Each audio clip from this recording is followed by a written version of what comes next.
All right. Hello, chat. How's it going? Hopefully well.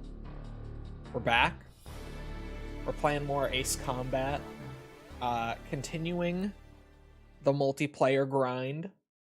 We're currently, as of the start of stream, at an exact 75.5% done. So I think we're doing pretty good. I know I say that a lot, and that I've been saying that since like 20 or 30%. I think I started saying that like pretty much every time, but I think that's pretty good. Me personally. It's been a while since the last AC6 stream. Has it? I don't feel like it's been that long, but I also didn't look. It hasn't been that long. It's been a little more than a week. But that's not terribly long. That's a pretty normal gap for me, actually. It's a pretty average gap. Especially for there having been so much going on in the last week. Just looking at it now, it felt longer because of COD spam. Hey man, when there's that much new COD all at once, I can't do it. I can't do anything about it. There's not much I can do. They just decided to double up COD stuff for some reason. I think the second weekend of the MW4 beta is happening today or tomorrow. I'm gonna have to force myself through that. I'm gonna have to push through it. I hit the level cap in the first weekend, and it honestly didn't take that long. Hold on, I still have it installed, right? Yeah. Yeah, it only took me 2 more hours of playing beyond the stream I did, so it wasn't that bad, actually. The second weekend, I'm not gonna have the advantage of streaming a day of it, so it's gonna feel worse. Although it's only, I think, 10 more levels to go through, as opposed to 20 like the first weekend, so it shouldn't be too bad. I don't know. I'm not feeling MW4. I'm just. It's a game that I'm going to buy at least to play through the campaign and to check out the DMZ stuff. But like, I'm just, that multiplayer, I am not feeling it.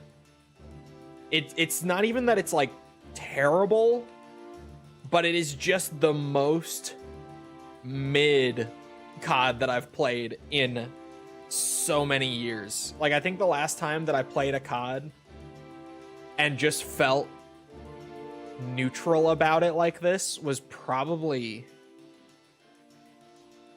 World War II was the last time that I played a new COD, and I wasn't like, yeah, this is good, or this is shit. Like, I genuinely don't really feel anything about it. It's just like, it's okay. Like, it's fine. Also, I see James. Oh, there he is. I was just about to ask if you were hopping in or sitting one out. Wow, okay. I'm assuming that's the 3 we're starting with. It's typically us 3. Anything but DMC. True. Playing path-traced Cyberpunk? How the fuck are you getting it at a stable frame rate with path tracing? Are you DLSSing the fuck out of it to get it to run smoothly with path tracing? Yeah, I was gonna say, on my rig, path traced Cyberpunk is like, I don't remember, but I think it was about 30 FPS, which is like, it's playable, but I don't want to play it like that. Like, I'm not really gonna enjoy it in that state, you know? PC Master Race and all that. I am the picky PC player. It's me. Radar shut down. Damn. DLSS 4.5. I have DLSS 4.5. It's on 40 series cards. It's not that great. It's fine. I still don't like DLSS. I try to avoid it if I can.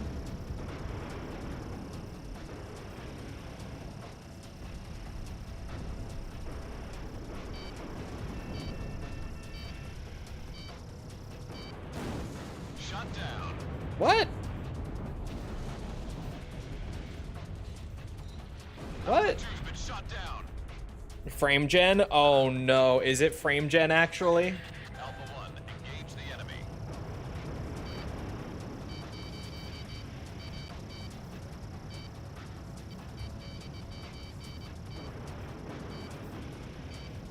Forgot how sweaty this is. Don't you want fake resolution with your fake frames? Yeah. I'm not a fan of either. Okay. I am getting hit by ghost qualms. I wasn't sure before, but that time I was watching my radar as it hit me. Suspicions confirmed. Or ghost qualming. It's the real AC6 experience. Actually, it's just the real AC experience in general, if we're being real. I haven't played one of these games on multiplayer yet that hasn't had this issue. They've all had wonky networking so far, from what I've played. Alpha 1, engage the enemy.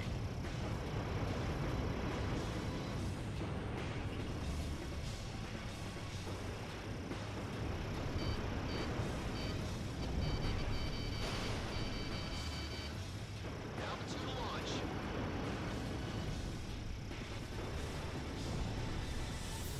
It's so easy, James. You just gotta hit him with the qualm.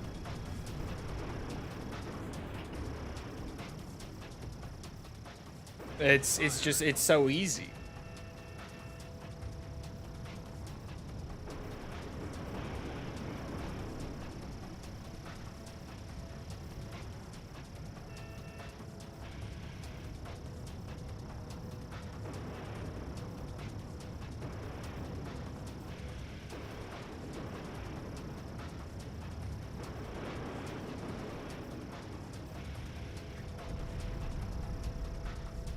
I kind of like frame gen when I can get a game to a locked 60 and then boost it up. It's not terrible if you are on like a pretty responsive base frame rate. I still don't like it, but it's not as bad if you do have a good base frame rate. But then my thing is like, if it's a game where I can get a super stable, responsive base frame rate, I don't need it at that point. Like, I could boost it, but I just, at that point, I don't even really feel the need.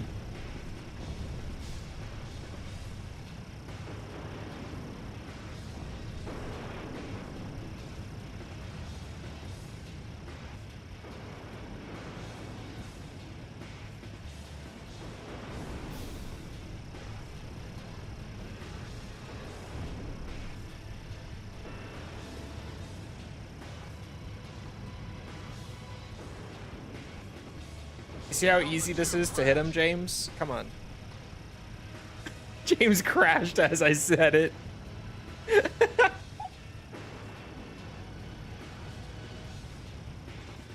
See, you just shoot the qualms out and they'll get there. Eventually. What? Shut down. Alpha 2 to launch.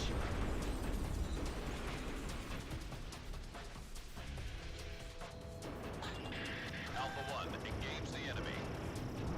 Fire. That wasn't even a qualm. That was a missile, man. Alpha 2 is hit.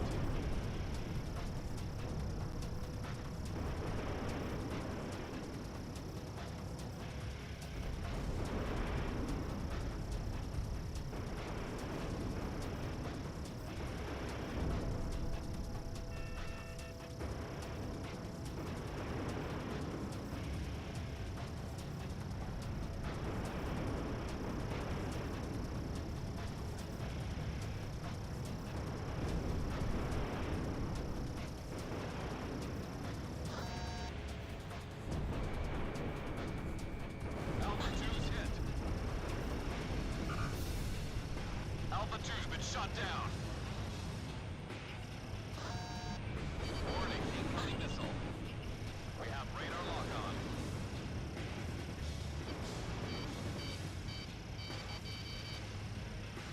I ran out of qualms at one point. You know, the 47 in this game.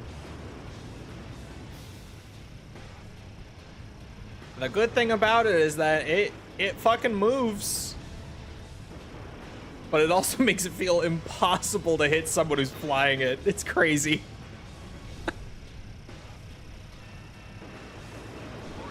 Even when you're in the same shit.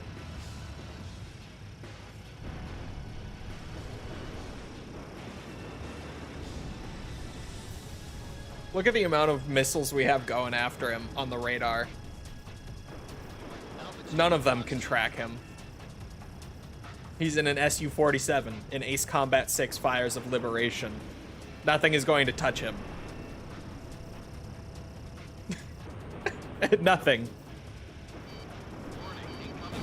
Oop, okay, that one was my fault.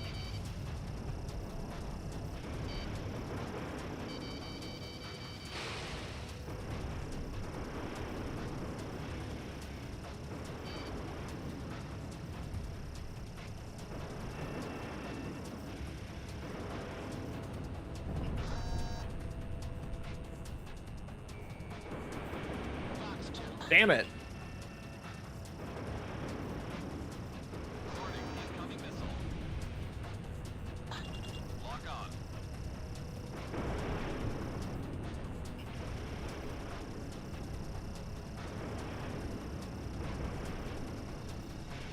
Special weapons running low. Missile evaded. Altitude launch. Allowed to stream it, but they do have to talk in between. I'm not even gonna watch it. What are you talking about?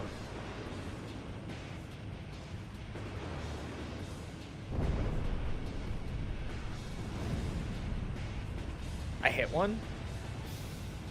Is AC6 the worst main series Ace Combat game? No. Define main series, but no, Air Combat.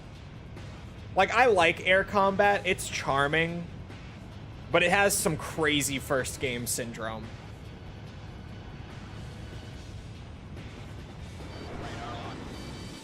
Shut down. Whoa. And 6, it doesn't have the best story, doesn't have the greatest campaign, The enemy. but like 6's core gameplay is so good. It's easily top 3 best gameplay titles in the series. Like just the flight model and the feel of it, it's up there. 1, 2, 3, 4, 5, 0, 6, 7. Yeah, I would say Air Combat is below it. Altitude, Fox 2. I probably, yeah. Well, I don't know. Then like Ace Combat 2 is kind of weird. I probably like Ace Combat 2 more, but I probably wouldn't argue that it's a better game than 6. I just kind of have a crazy soft spot for 2.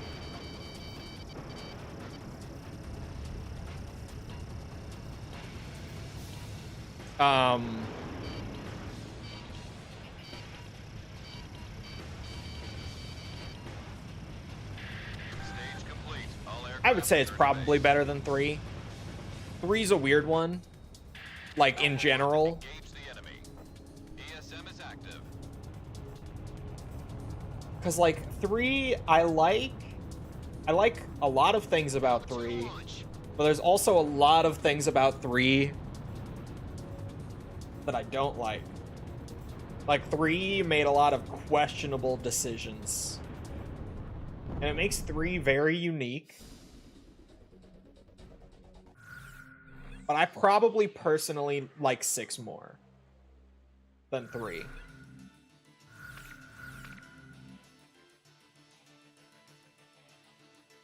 But I'm also more of a gameplay guy and like a variety guy and all that than I am I gotta show everyone a story my guy. banana. So that would be why. Like, a lot of people would say 3 is one of the best, but it's just because of the story. And like, they're not wrong. It's just I'm more of a gameplay guy. And 3's gameplay is not that great.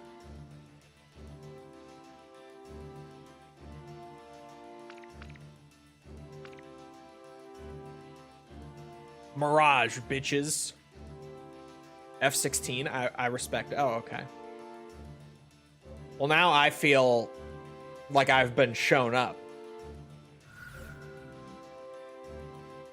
3's gameplay is underrated. I like a lot of its missions. I like its missions.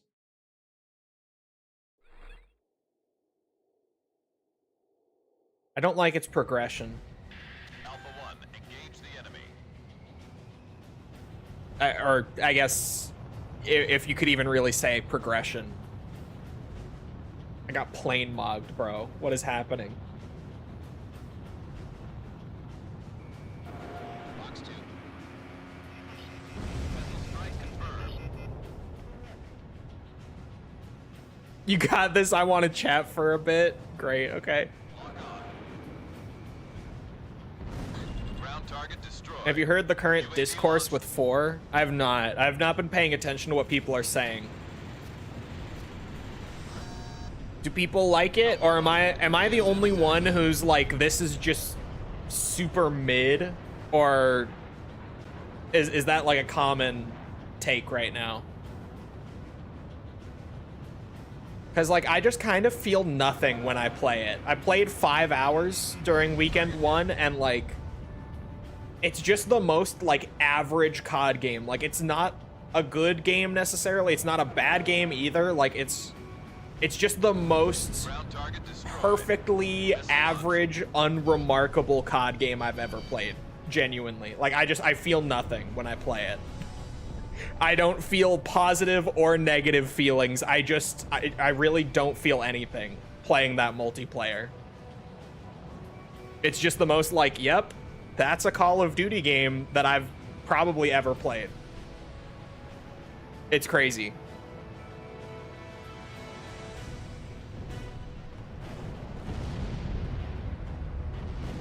I heard people saying it's trash like MW2, just worse.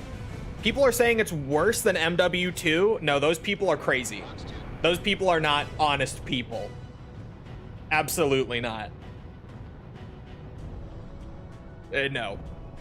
It's definitely better than MW2. Like, I was just saying, like, I don't feel anything when I play it. I'm just totally neutral. Like, it's the most average game ever. Cruise missiles incoming. MW2 was a shit game. That was a terrible COD multiplayer. Like, I felt angry and upset for having bought that game when I played it. MW4, I'm just like, it's okay. It's fine. Lock.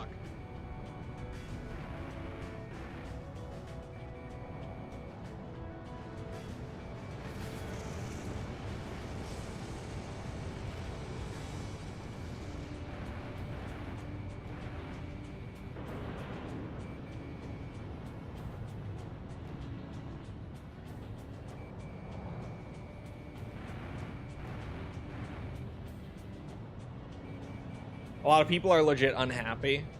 It's okay. Like, I think it's better than... It's probably the best Infinity Ward multiplayer offering since, like, the new modern COD movement, right? Like, Warzone era.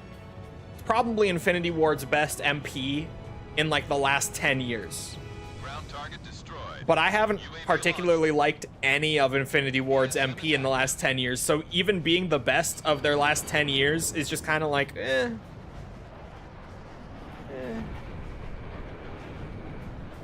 You know what I mean? Like, it's an improvement over MW19 and MW2, but like, that's not saying a whole lot. Missile missed.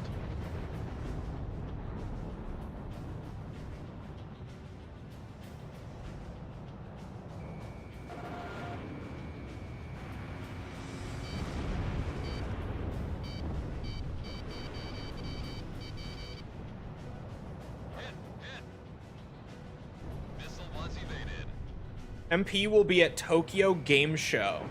What weekend is that this year? What are the dates for Tokyo Game Show this year? It's always in September, but it kind of shuffles around a bit. Like sometimes it's early September, sometimes it's like the last week of September. It's hard to ever know. When is it this year? Infinite Warfare is 10 years old. I know, dude.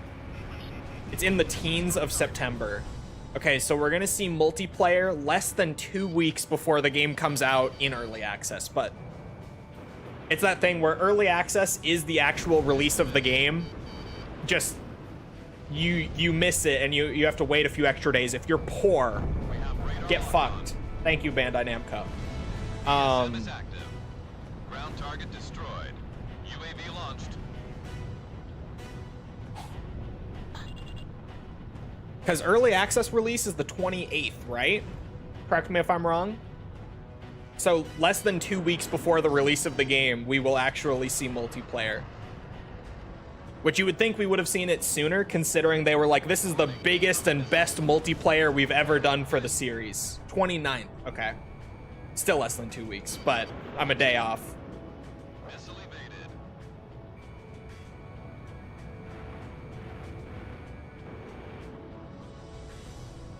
I don't know, man. I know I was skeptical about the game itself, and then I was very wrong. When I got to go play it, I was shocked. Especially because I had been talking so much shit about, like, where's the gameplay? Why are we not seeing much gameplay? And then I got to play it, and I was like, oh, right? But the whole not showing the multiplayer until this late thing does worry me, admittedly. Granted, multiplayer is like, I care a lot less about how good the multiplayer is than the single player. But, you know, I would still like it to be good.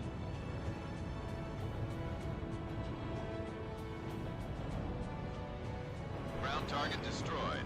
UAV launched. Warning, incoming missile.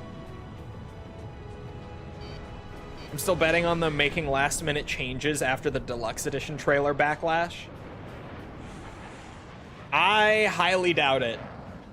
I think things are too set in stone by now for any changes to be made aside from monetization. And monetization changes we would know right away because they would have to change the pre-order listing. That wouldn't be like a wait for a trailer or a showcase sort of thing. That would just be a quick overnight fix if that's what they were looking to change. Shit, my hair will not stay up.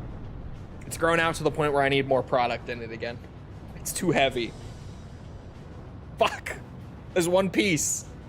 Just stay out of my face.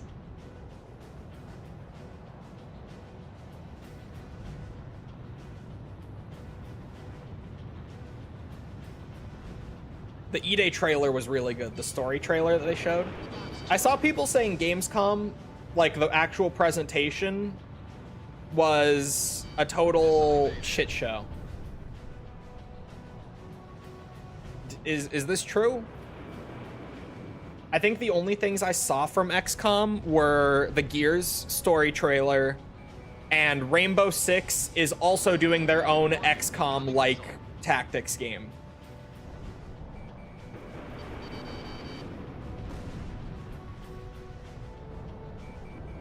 Lock on. Oh, and the Witcher 3 stuff, but I only saw that because of my Discord server, actually. Only thing I saw from XCOM, oh shit. Only thing I saw from Gamescom, I meant. Sorry, XCOM on the brain. See Star Wars Zero Company? Apparently it's really good. It looks good. It doesn't look like it'll scratch like that XCOM itch. Like, it looks like it's missing the strategy element. Like, the tactics element is there. But the strategy element, I feel like, doesn't seem like it's all that strong, at least from what I've seen in, like, videos and reviews. Because I've been looking at it, because I'm kind of curious, like, should I buy it, right? It doesn't seem like it'll quite scratch my XCOM itch. But it seems really good. It seems like a good, like, alternative, but not quite the same, you know? Because, like, honestly, the most addictive part about XCOM is, like, once you get used to the combat and, like, having good mission completions, that's all great and a big part of it. And it seems like the new Star Wars game nails the tactics and the combat side, like, really well. But, what's it? Honestly, the more addictive part of XCOM is, like, the permadeath and the consequences that that introduces. Like, you can genuinely get a few hours into XCOM, and then your shit's fucked. Like, just genuinely, you could progress forward and keep going, but it's gonna be so miserable that you're better off restarting the game. And through that, you get, like, all this experimentation with how you build out your base and how you research and, you know, put together certain upgrades and forego others, and, like, the manufacturing stuff, and all of that is, like, the actual addictive part. The combat is just, like, the base framework that needs to be there to facilitate the more overarching, like, progression systems and addiction factor. And it feels like Zero Company has the tactics side completely nailed, but the overall, like, progression and stuff like that, not quite there. Doesn't seem as solid. And yeah, it does have permadeath, but then it also has, like, hero characters that just are OP as fuck and don't die. And, like, you get to a certain point in the game where that's just your whole squad is, like Anakin. Anakin Skywalker is a character who can join your squad. Which is, like, cool, fun, but it gets away from, like, the actual, you know, the thing that makes XCOM legitimately engaging for hundreds of hours outside of just the combat being pretty fun. Honestly, I would say the combat in XCOM is just very okay. Like, that's really, it's not the part that pulls me in and makes me want to play over and over, you know?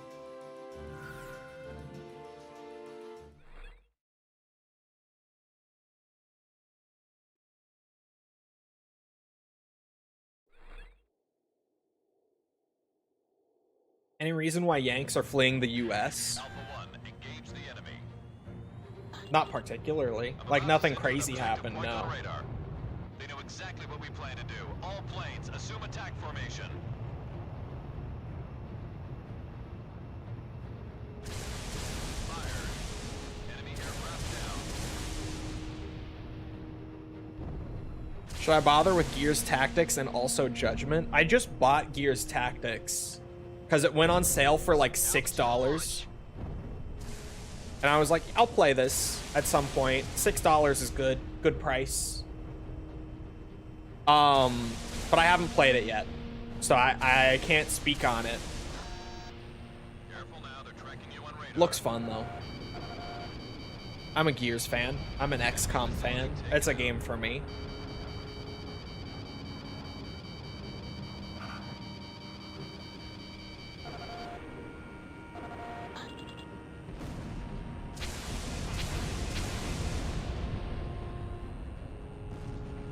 Condescending. I never know how people feel about it.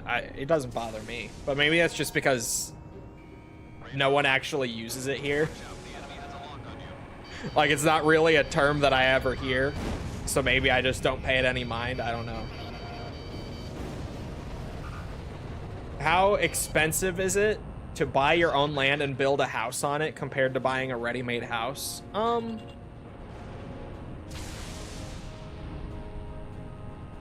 I mean, it kind of depends both ways. Generally, it is more expensive than just buying a made house, but there are exceptions both ways.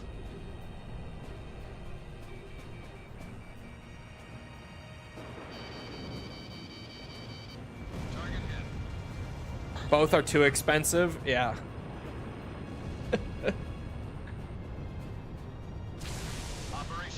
Tactics is kind of fun, but in the mid game to late game, the repetitiveness is suffocating. Also, it has the hero soldiers problem, where your whole squad is at some point only hero soldiers. Yeah, I don't like that. Like, that genuinely is the biggest thing putting me off of that new Star Wars game. It's just the idea that, like, I will, you know, the early game will be decently challenging, like generic soldiers that you build how you like and all that, like the stuff I would normally want. But then, like, as I get into it, I will lose my reason to actually use those soldiers, because I will just get characters that are not only stronger in combat but also can't permanently die. And so at a certain point, it's just like, oh yeah, you reached, you know, the 60% mark of the campaign, and like now you're pretty much just going to succeed no matter what. It feels like it loses that edge, you know, that risk that honestly makes the XCOM experience so what's it, interesting, addicting.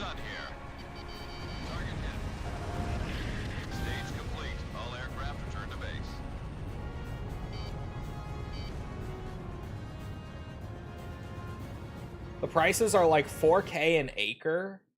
Where are you looking? What?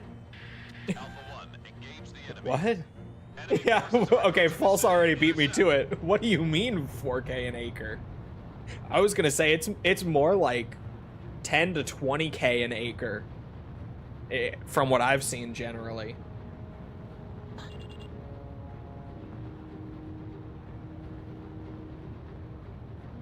Watched Gamescom for Ace Combat Online trailer and got nothing. Yeah, I was confused for a while because I had been told that they were going to have Ace Combat at Gamescom, like, by chat, because apparently they announced it on Twitter, right? But then I kept waiting because normally whenever they're about to show a trailer, like, I'll hear from Bandai Namco and they'll be like, hey, keep an eye out for this, you know? And I'll be like, oh, all right. But they weren't telling me anything, so I was kind of confused. I'm like, are they gonna be there? And they're just not giving me the heads up this time for some reason. And then it's because they were there, but it's just they had booths and they didn't actually show like a new trailer or anything, which made a lot more sense.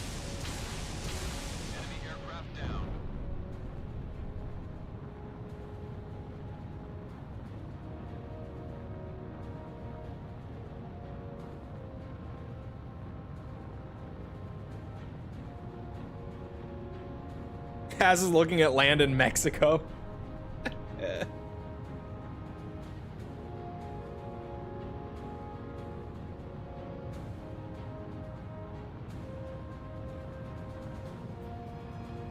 I thought he had gone to Germany. Oh no, that is crazy timing. Actually, now that I think about it, no, it was unrelated. That is good timing though, that I disappeared for 2 days at the time, like literally the day of Gamescom, I disappeared. I didn't even think about that until just now. I gotta try to avoid that. Disappearing on big event days is gonna make people suspicious. I'm gonna start theories.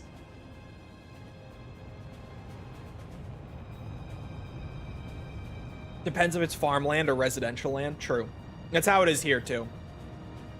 Farmland is obviously significantly more expensive.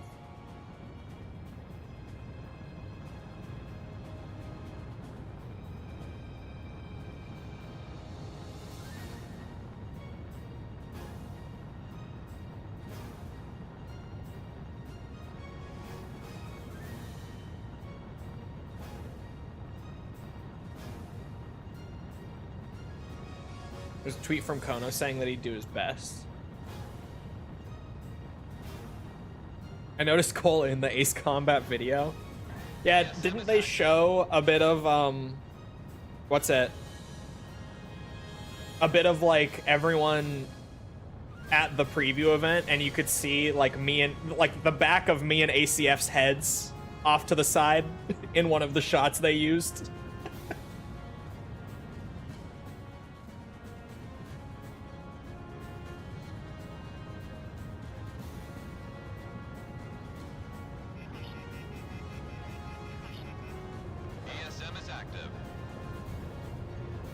Farmland in North Carolina is average 5.1K. Really? Up north, it's more expensive.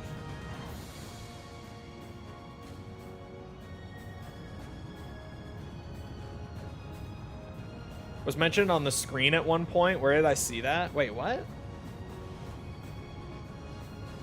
Like at that event? Because that may have just been me showing pictures from the event. Because like I have pictures of my name being up on stuff at the event. But are you talking about something else? ESM is active. Oh, the briefing screen. Was that in the promotional video? Is my name on like the briefing screen in the promotional video? I didn't even know that. Oh, the Jabroni Mike video had it. Okay.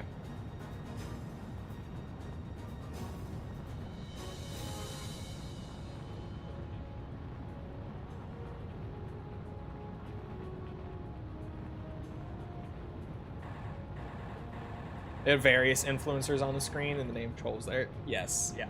It was at the event that I was at. That would be it. I have pictures from that on my phone too, which I probably... I mean, if you were here when I showed it, I did show like all the pictures I took from the event on stream after I got back. Well, not after I got back, after we were allowed to talk about it. Because I was back for a couple weeks before embargo lifted.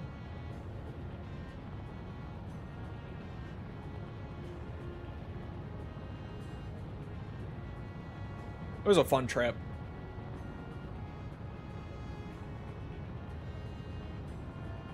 I really, like, the next Ace Combat game is probably so far away. I hope that Bandai Namco reaches out to me if there's ever any Armored Core stuff happening. Or just anything, you know, up my particular alley. I would love to do that shit again. Plus, like, Armored Core, I know Armored Core people, too.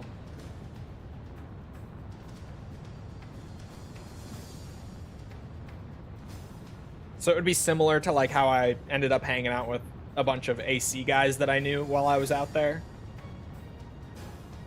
I know some Armored Core guys as well that I could hang out with on a trip like that.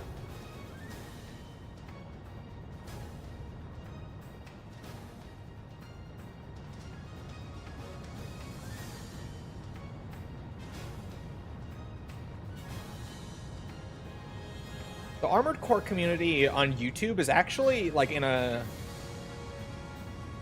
pretty interesting state right now. At least I've been enjoying it. It's still really small in terms of like dedicated creators, but some new guys have popped up who I really enjoy.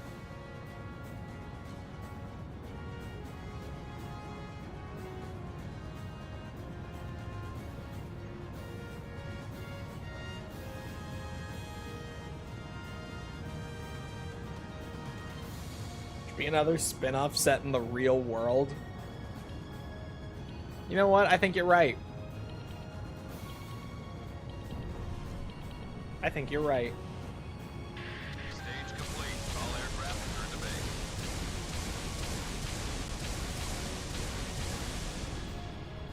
Armored Core has an oddly small presence on YouTube. It really does, man. Alpha 1, engage the enemy. I need to get back on Approaching the city. Intercept.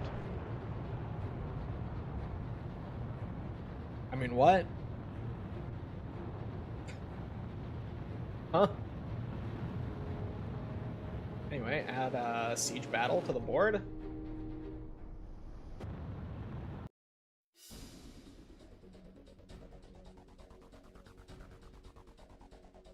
Why do I have 2 tabs of this? I had 2 live dashboards up and I only just noticed.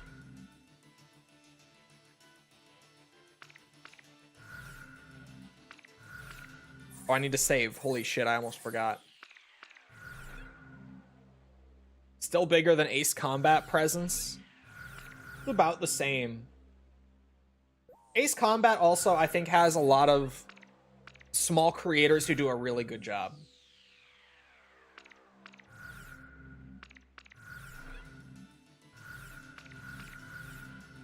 There's this one guy, what's his name? Hold on. I'm in a Discord server with him. I keep forgetting his name. At least as far as like my awareness of the Ace Combat side, he's pretty new. Oh, I have my streamer mode on. This isn't gonna help me. Turn off my streamer mode. There we go. Torvak is a new Ace Combat guy who I think has been killing it. I really like the stuff he's been doing. Let's do another one.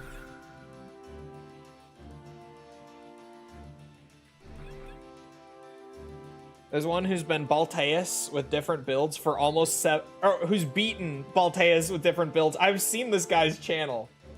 The guy who is just taking down Balteus with a new build literally every day until the next Armored Core project gets announced. But I've been liking Torvak's Ace Combat videos lately. He kind of just randomly popped up for me at one point, and I think that his stuff is fun. I wish there was more like discussion content in that sort of style for Ace Combat, and I wish there was more of that for Armored Core as well, because I think content like that actually really helps with like smaller games, especially if they're going through like a dormancy period. I feel like it really gives the community something to hold on to during that time and like still enjoy their favorite games. I love Torvak's shorts. Yes, they're really good. Like he keeps popping up for me randomly and I keep clicking it because I'm like, okay, I gotta, you know, I read the title of whatever it is and I'm just like, I gotta hear his opinion on this. I gotta know, you know, I gotta hear him talk about this. There's another new Armored Core guy who's really small who just popped up called Raven's Cortex. Totally not similar to another smaller Armored Core channel. But he's also been doing a really good job with like discussion content, and he's way more consistent than the other guy, so that helps.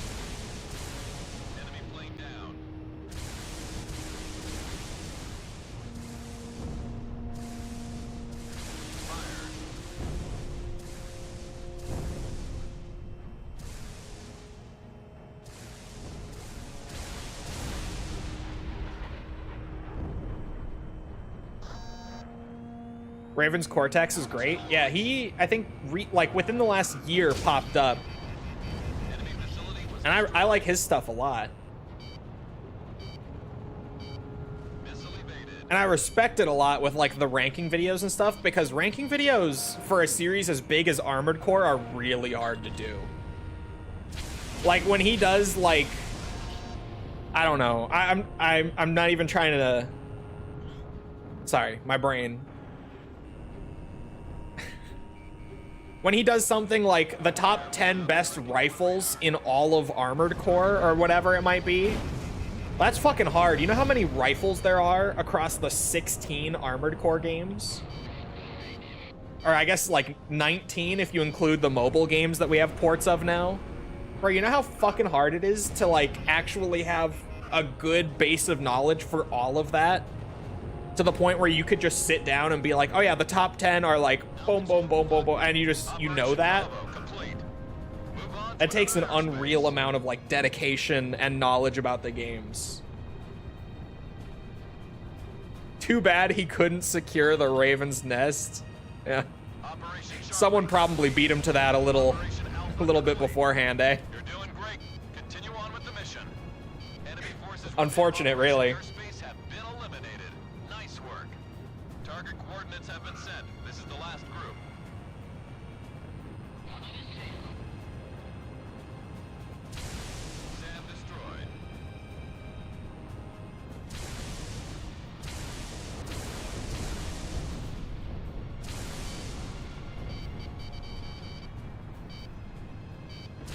Who's the worst opponent or arena opponent in all of Armored Core video is a banger. I think I saw that one, but I don't think I watched it yet.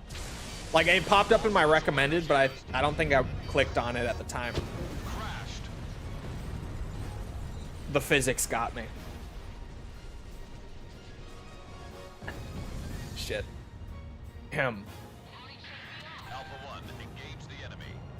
Alpha 2's been shot down. Enemy forces are hanging on by a thread. Sorry, I Almost done here. got pinged. Okay.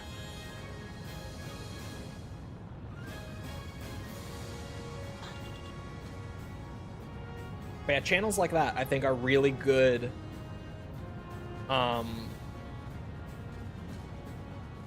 What's it? Really good for smaller communities that are going like long periods of time with no games. Like an Armored Core or an Ace Combat, or like a Metal Gear. Alpha 1, engage the enemy. Enemy forces are approaching the city. I think there's a lot of room for that in something like the Yakuza community as well. But what's it? The thing with Yakuza is they release a game like every year, if not 2 games a year sometimes. So I feel like it's so much like constant influx and addition of new material that it's not as needed. You heard of Ethiox? I don't think so. It doesn't ring a bell, but maybe. Go full Yakuza. Hold on. I'm checking if I am subbed. I do not. Oh, yes, I do. Yes, I do. Never mind. Never mind. I am subbed to him. The name just didn't ring a bell off the top of my head. But yes. I can't wait for you to be free from Yakuza. I mean, the streams are amazing. The videos get fairly grueling. Although I can say now that the Gaiden video is done. And you know what that means? At least pre-Stranger Than Heaven. Pre-Stranger Than Heaven. That means I've got 3 left. I got 3 more to go. And one of them is another, like, small side game.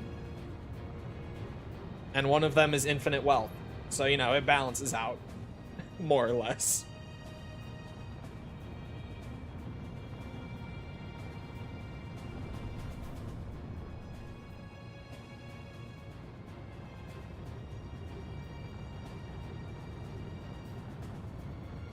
Just Infinite Wealth, the longest one. Pirate Yakuza and Kiwami 3. Hey, Infinite Wealth, at least according to like average completion times, is not longer than Yakuza 5. It's just really damn close. It's almost as long as Yakuza 5, and Yakuza 5 was a lot.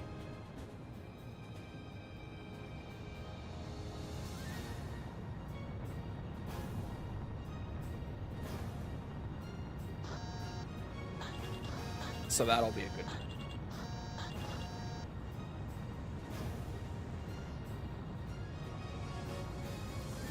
What do you think of the performance from Kuroda in that one scene in Gaiden?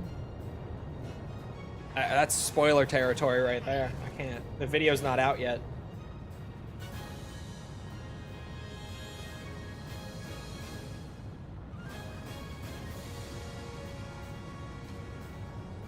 Like baseball with no beer. I think Yakuza, like in terms of the core 5, right now is my favorite stream series. The world's biggest AC6 streamer is back. Alpha 1, ESM is active. God damn it. Yakuza needs a couple years of downtime to reconsider what to do.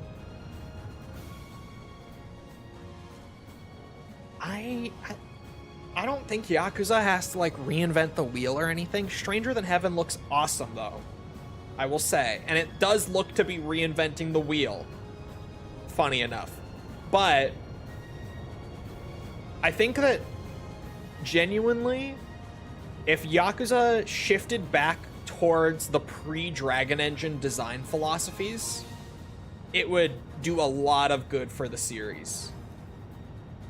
Like, I get that the Dragon Engine games have kind of blown up into a larger level of popularity internationally, but I feel like even a lot of people who do mostly get into the series with the Dragon Engine games, like, even if they start with 0 and maybe Kiwami 1, and then they play, like, you know, Kiwami 2, Yakuza 7, Infinite Wealth, whatever, Judgment games, what have you, even those people tend to go back to the pre-Dragon Engine games later and come away from them with, like, yeah, I fuck with these way more. ESM is active. Because I think the games were just made better pre-Dragon Engine. And I don't think it's the engine's fault. But ironically, like, with Yakuza 6, which was the first Dragon Engine game, there's a very clear shift in the mentality behind the game design. And I think that was a overall negative shift. Like, there were positives to come out of it, but I would say it's way more negative than positive. Their game design went in a direction that I have not loved. Cough, cough, Yokoyama. Cough, who said that? Not even Yokoyama, because the first fully Yokoyama-led game was Gaiden. Yokoyama has only been the project lead on the last 4 titles. And even then, I've only played the first of them. And genuinely, like, this is slightly spoiler, but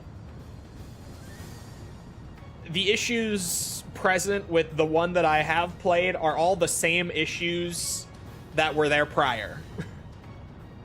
Like, it's a lot of the same shit. So I don't know what the deal is, but something definitely shifted that I'm just, like, I still don't mind it. I still enjoy the games a good bit, but I enjoyed the pre-Dragon Engine games more. Like, I would always come away from the pre-Dragon Engine games more impressed on, like, a game-to-game basis. You know what I mean? Like, pre-Dragon Engine, I was playing, like, Kenzan, Yakuza 3, 4, 5, 0, and, like, every game I was coming away from it, like, this shit was awesome.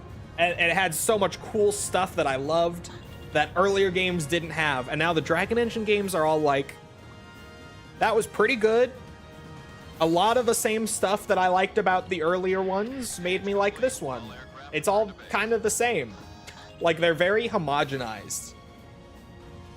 And also just made in a way that I don't enjoy as much. Even the Judgment games. Everyone always says that the Judgment games are exceptions. And I think that the Judgment games are better, but not, like, significantly better. I think they're a little better. I enjoy them slightly more than the other Dragon Engine titles. But they still feel so homogenous with everything else. Skewer me, daddy.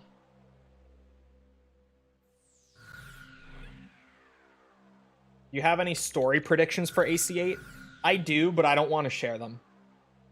Because I know things from my playtime with the game that are not public detail that myself and others all kind of agreed immediately after the event. We were like, they didn't tell us we can't talk about these things, but we probably shouldn't, right? Like, it would just be better for the community if we didn't spoil these things, right? And we were all kind of like, yeah.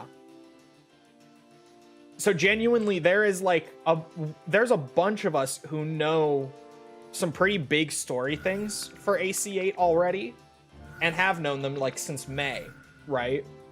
But we all just kind of collectively agreed, like, yeah, we're not really gonna talk about this until the game is out. It's probably just best if we don't.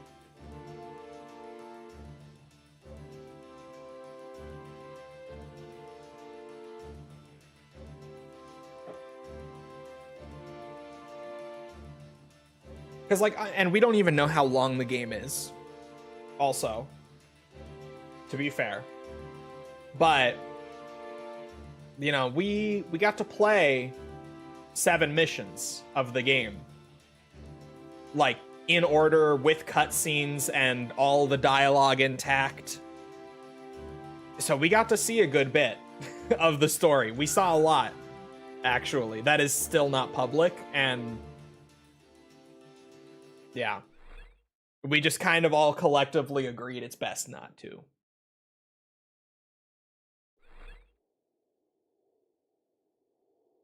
Even though there was no restriction, there was one mission that they told us, like, please don't talk about the story details of this mission publicly. But even beyond that one mission, there's so much that we just kind of collectively agreed not to speak about until the game was out.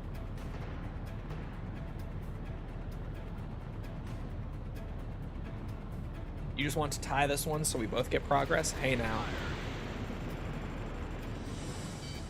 Is he talking about boosting chat?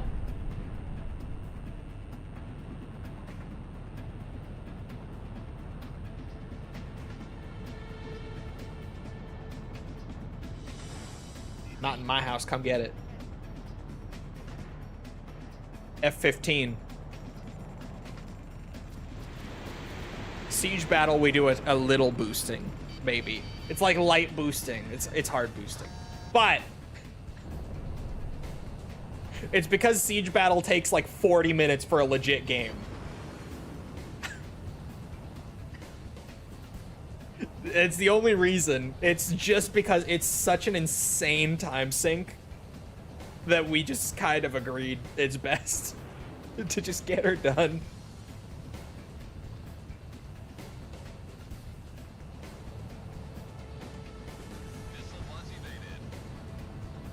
Believe in the Ace Combat Advance.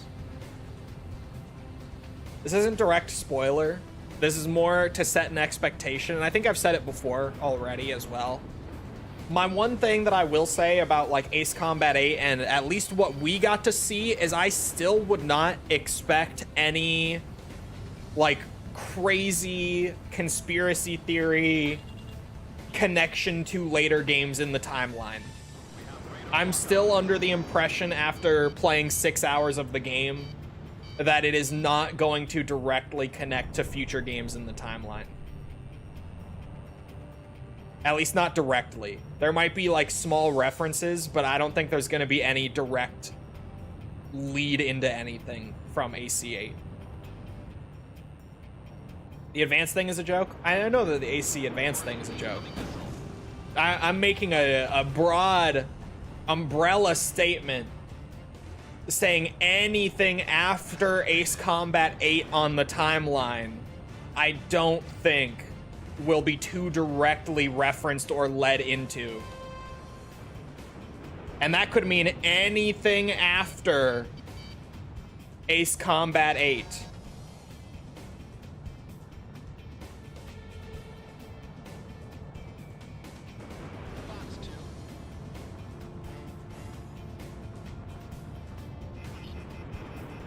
How is Armored Core 6 already 3 years old, by the way? I know.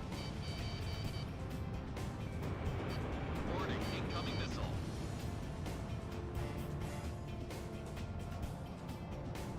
Just a little tactical gaming. Finally watched that Jacob Geller Ace Combat video.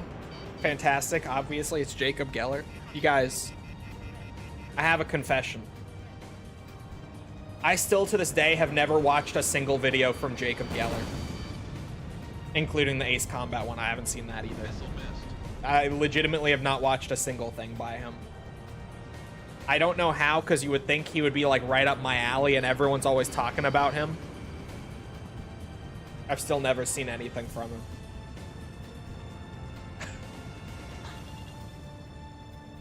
I don't really know why or how. It's just, it has not happened. Shut down. I flew right into that one. To be fair, I thought I would get a trade, but I think that was a bit of a silly thought. Alpha 1, engage the enemy. Not a fan of essay YouTubers. I mean, mine is like a light essay, you know? It is written out, it is formatted, but it's not fancy. It's like, it's kind of just the way that my brain thinks. It's not like overly elaborate or artistic, really. It's just kind of the way that I talk about games in a slightly more organized and brief fashion than usual.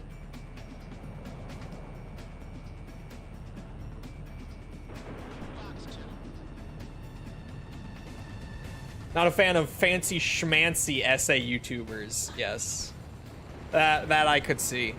Honestly, it depends. I feel like sometimes I vibe with it and sometimes I don't. I gotta run for a bit? Ain't no way. Are they still doing it on Netflix only? Or did they undo that because of all the leaks? I saw they made some statement regarding the leaks.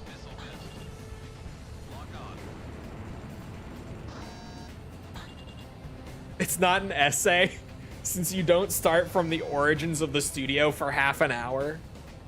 Honestly, one of the challenges with a lot of like my video intros is like, how do I give the context for this game existing? And like, you know, where it came from, but without making it like a 10-minute segment. Because some games have so much to talk about. But like, I'm trying to cram it into about a minute or two, like at most. Like I try to shorten it down. The statement was like, you people are meanie. So still on Netflix only.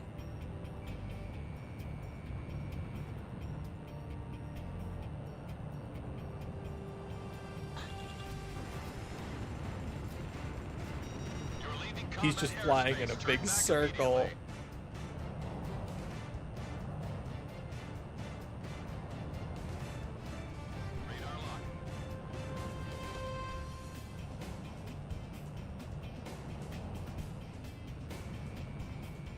This bastard.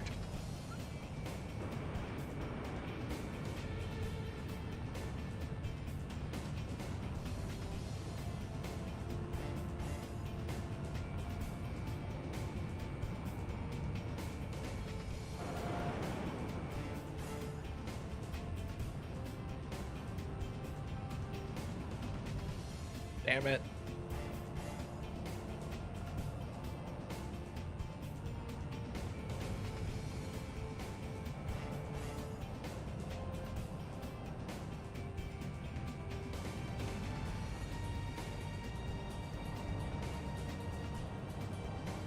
I'm not a fan of Rockstar's behavior nor the leaker, to be honest.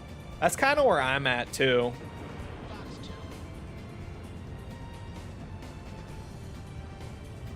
Like, at first, I thought the leaker was pretty based, but then it's just progressively gotten worse. Like, I've liked him less and less as time has gone on.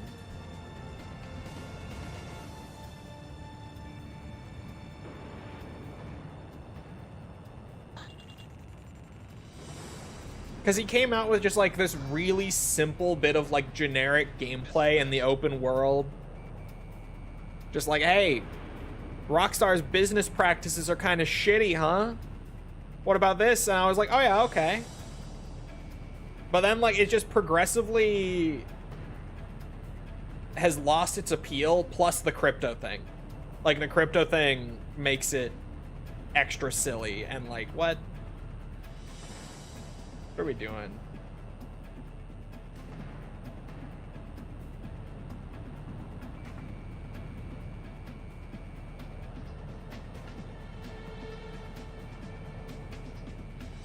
He leaked the intro and some story stuff. I did not hear about that.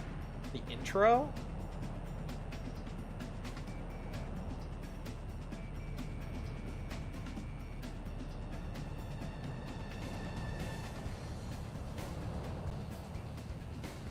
I will say that now we know that the leaker has the PC build of the game. And like the PC build is done. Like it's functional. Not like done, but like the porting job. you know, relative to the console version. Like, what I'm getting at is we know from the build that he has and from him saying it that, like, if they wanted to release the game on PC day one alongside the console version, they could. It was like, there's no reason that the PC build is not coming out on the same day other than they're trying to double dip and get the largest chunk of their community, which is the PC side, to buy it on console and then rebuy it on PC a year later. Like, that's the only reason they keep doing this. It's not that the build isn't ready to go. And that really sucks. Oh, wait, that was a team battle, wasn't it? Oh, yeah. So that... Wait, hold on. That, I don't believe, counts as a win. I think it's only BR that does that. I'll save just in case. And it would be a pleasant surprise if later I end up being wrong about that. But I don't think that's progress for either of us. Team battles I thought counted. I thought it was only BR that did that. I could be mistaken, but I thought it was a BR thing.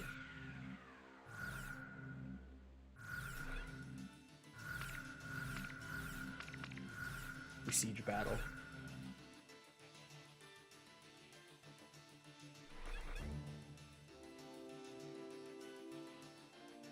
The double dip part was expected from the beginning. It is only because Rockstar has always done it, but that doesn't make it good. Protesting greediness while being greedy, yeah, a little bit.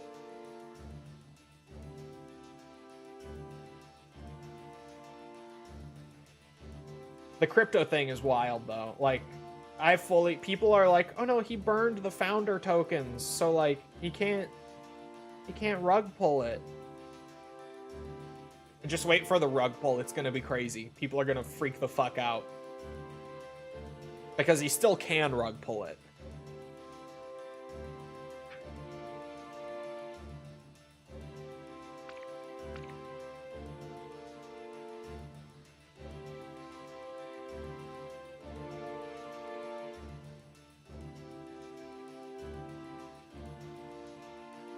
No, yes. Surprised Pikachu face.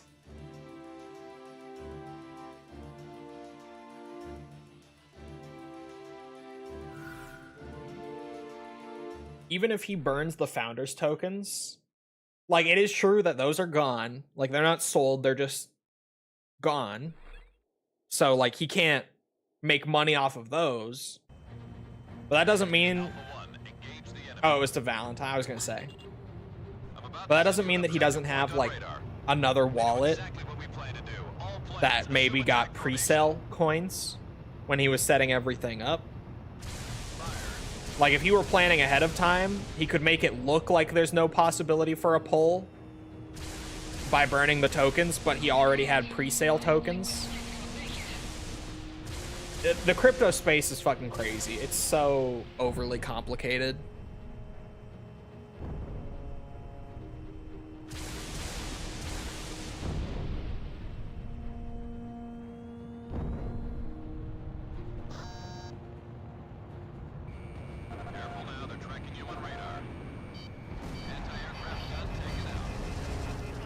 Oh, I almost crashed. Being silly. Missile was evaded.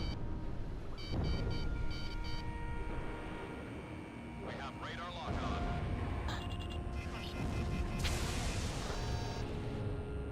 Why did that? Alpha 2 to launch.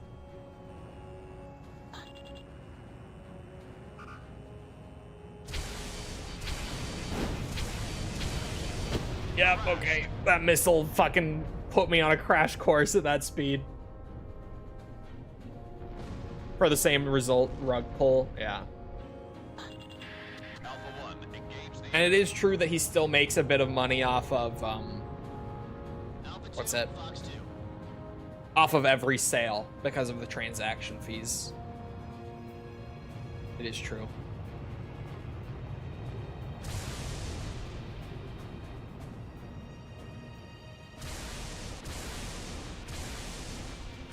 Miss. There we go.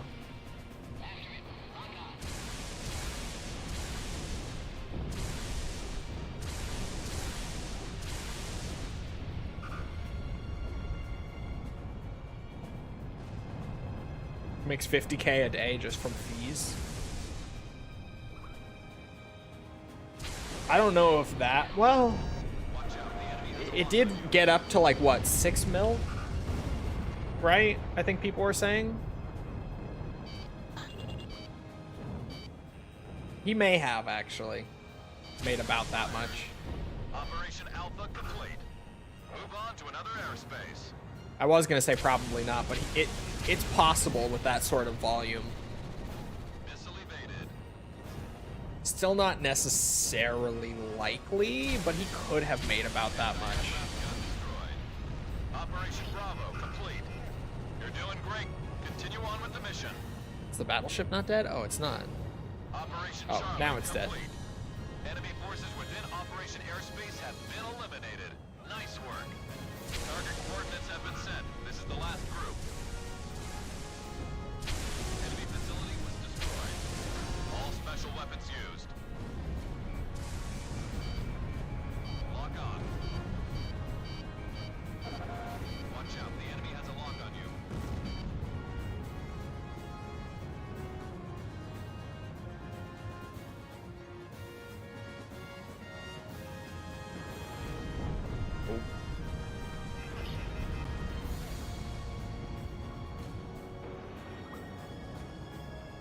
Enemy forces are hanging on by a thread. Almost done. Damn, he saved the EML Craft return to base. for the very last bit.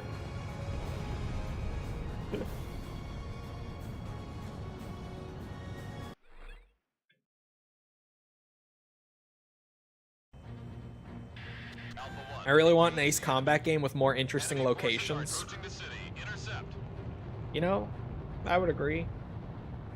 Strange Reel is great, but I find that Strange Reel largely ends up just being like our Earth, but with different names and some sci-fi stuff on occasion.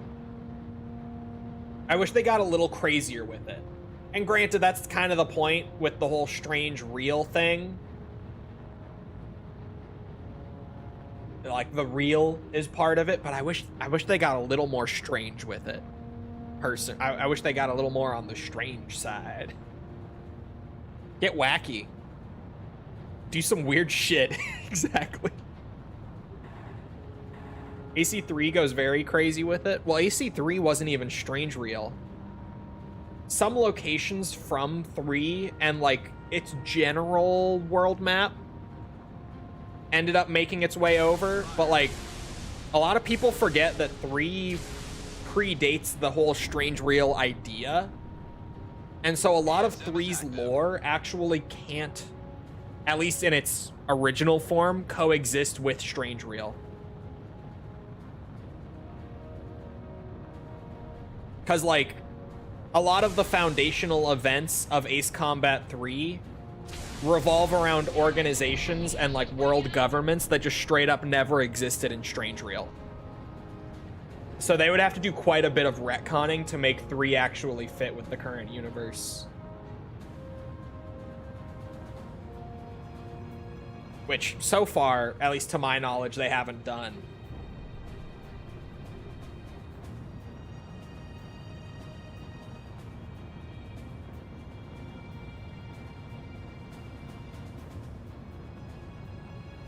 Did you watch that one Ace Combat 3 video? I did actually recently. The guy breaking down the lore of it. ESM is active. I had known about it beforehand, and I actually, what's it? Obo and I were talking about it a bit when we were in LA, hanging out.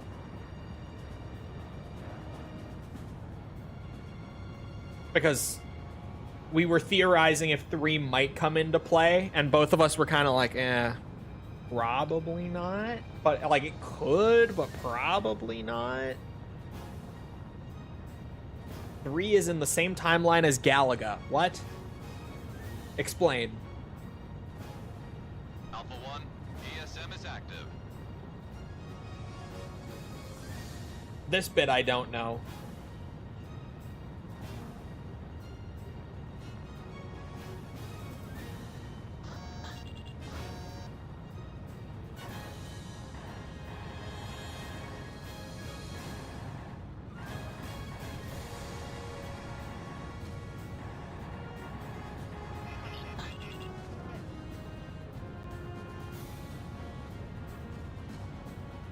The UGSF timeline.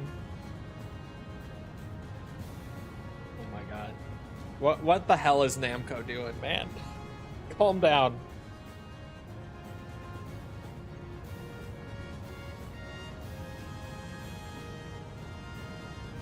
It is separate from Strange Reel though.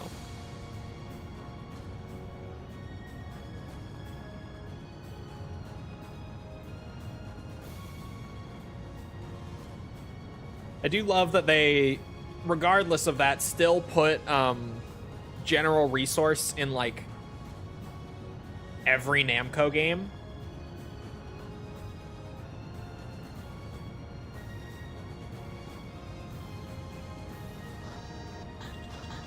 They put it on the official timeline on the lore website. It's true. Although, wasn't that timeline missing 1 and 2, like entirely? Or am I mistaken? Am I thinking of a different one? Maybe an outdated one. Ouroboros and Tekken Tag 2. Yes.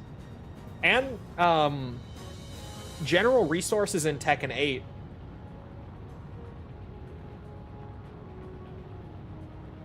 General resources in a lot of the Strange Reel games too. Like AC6 has a general resource like nod in the campaign. There's a mission where you can see some GR logos in 6. So GR exists in Strange Reel. I mean, we've known that for a while. But it's weird. The whole thing is kind of a shit show, to be honest. Like, until we do get something that officially actually pieces it all together, it's kind of a mess.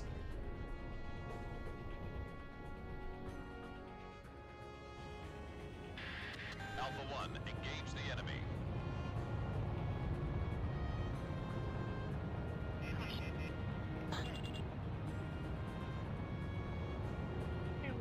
Ridge Racer.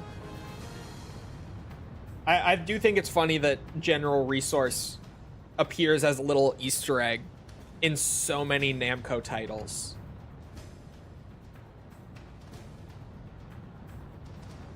Alpha 1, ESM is active. 1 and 2 weren't originally in Strange Reel either. Yeah, I know that. I was just saying that timeline is odd, the official one. Because I don't think... Well, I don't know. Because Cross Rumble is like the canon version of 2's events, right? But I don't think they have Cross Rumble on there. I think it's on the extended one that you mentioned. I think it's specifically 2, but not Cross Rumble. But I was under the impression that Cross Rumble was like the canon, I guess, variant of the AC2 story. Alpha 1, ESM is active. I also only just recently found out that Infinity is in its own timeline. Ace Combat lore is an enigma.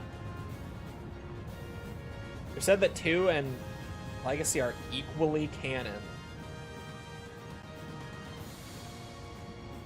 So basically they're saying that 3D/Legacy is canon.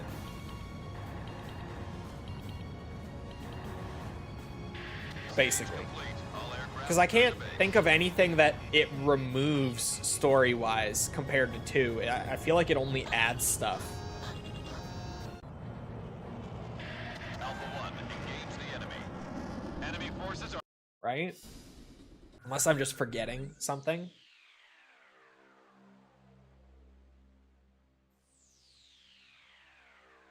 a siege battle on the board. Let's get a BR in. After I save. Good lord, don't forget. I keep almost forgetting today.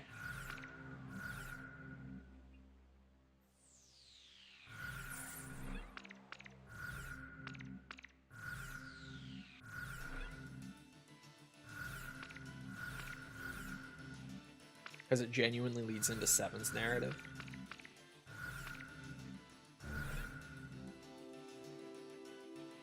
I mean,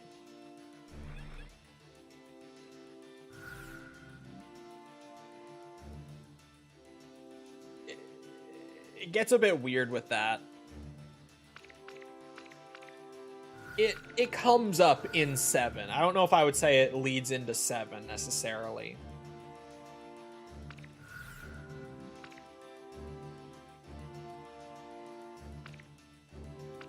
I'll let you two sweat.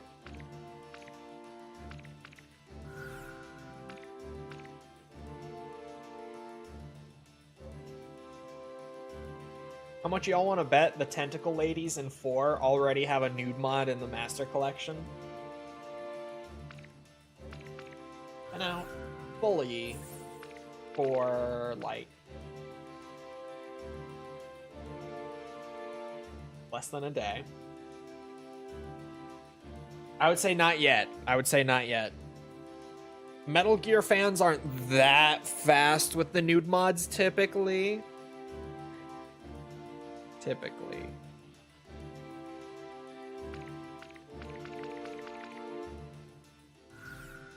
There's Tentacle Ladies. There is a Tentacle Lady. But Tibby generally just means the B&B core.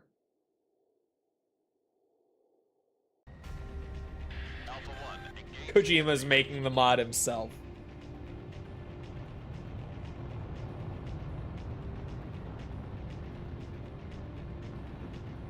God bless Kojima. Funny enough, False actually, during the stream, sent me a tweet about the B&B core and how Kojima originally wanted them to be nude.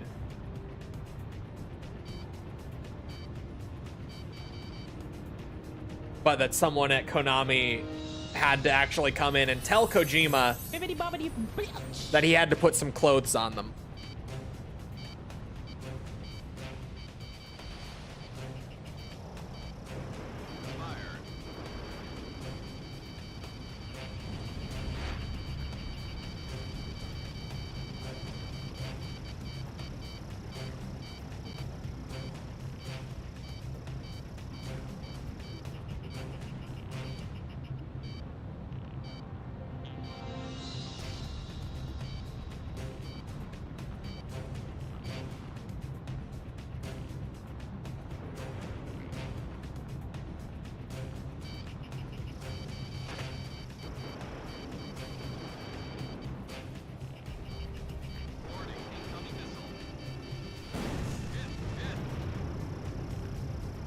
I've been hit, but I'm winning.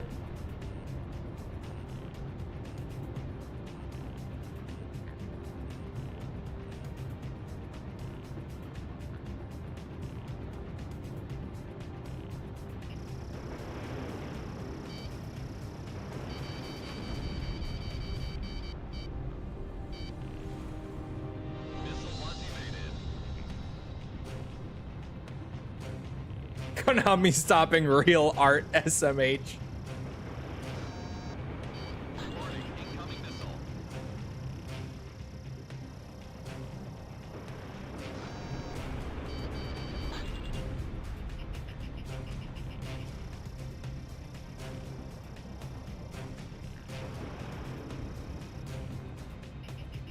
It's mostly peer-to-peer host advantage. Trust? No, honestly, it's the specials matchup.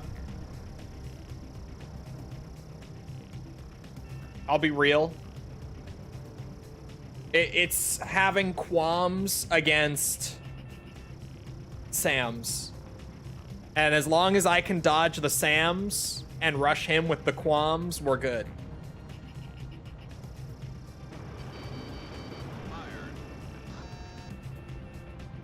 because he would get more points for killing me than I would get for killing him with these planes. So it's a bit of a high risk, high reward thing, dodging Sams and rushing him. But if it works, it works. And here it's working. Thankfully.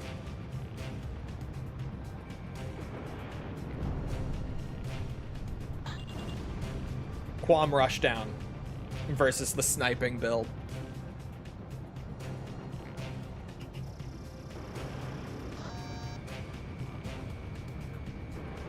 Enemy aircraft down.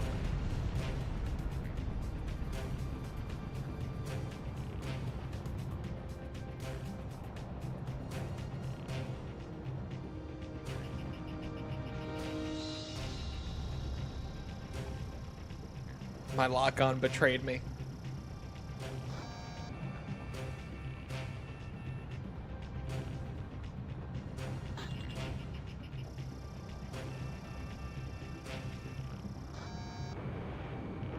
Fox 2.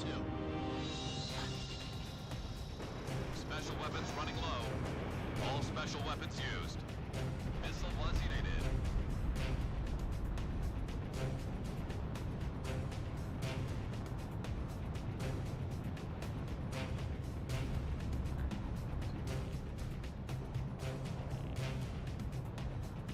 Uh-oh.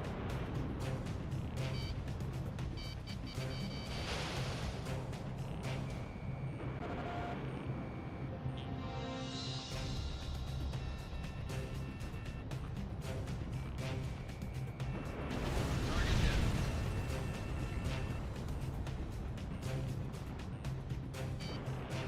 Warning, incoming missile.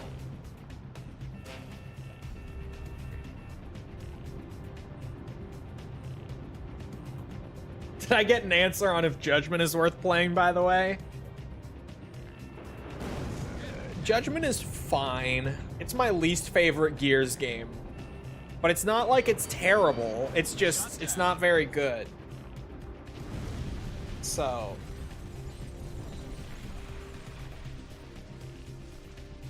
You know.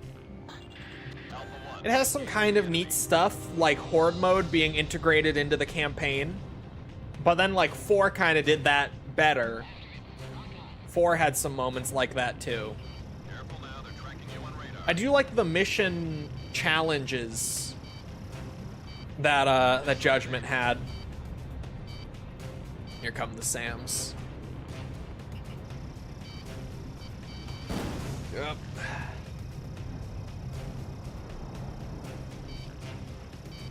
Four did it better. I didn't like it in 4. Yeah. It's just kind of lame. Yeah, it was lame in Judgment too.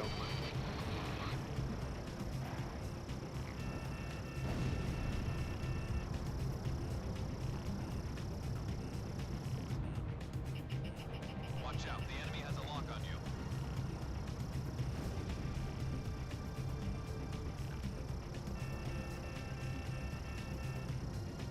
The F2A is kind of goated, but it struggles with acceleration. It's rough out here. Close-up dogfight is a bit rough with it.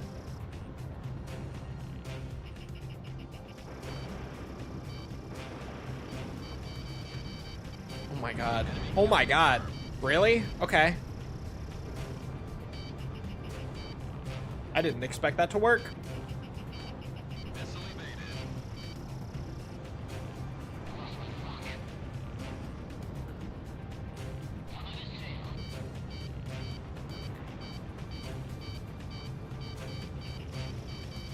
Shit. Down. I should have had my radar expanded so I could see them coming. By the time I noticed how close they were, Alpha 1, engage the enemy. it was too late. The Hornet sucks. It's okay, the F2 kind of sucks too. I don't think the Hornet or the F2 are that bad. But there are better planes in 6. There are plenty of better planes in 6.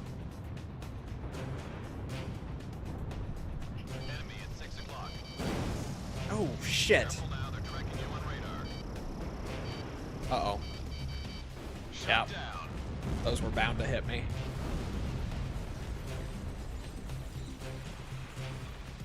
Hornet is gonna suck a lot more in 8. Bro, I'll be real, the Hornet is good in 8. The enemy. And like genuinely, it's kind of funny. Slight gameplay spoilers for the progression stuff, not gameplay. Although I guess I said the Hornet's good. Here's the thing in 8. The Hornet is good. And you start in the Hornet. But then they have the aircraft tree coming back, right? And so after the Hornet in 8, it branches off, and like one of the first things you get on the aircraft tree is the F4, the Phantom.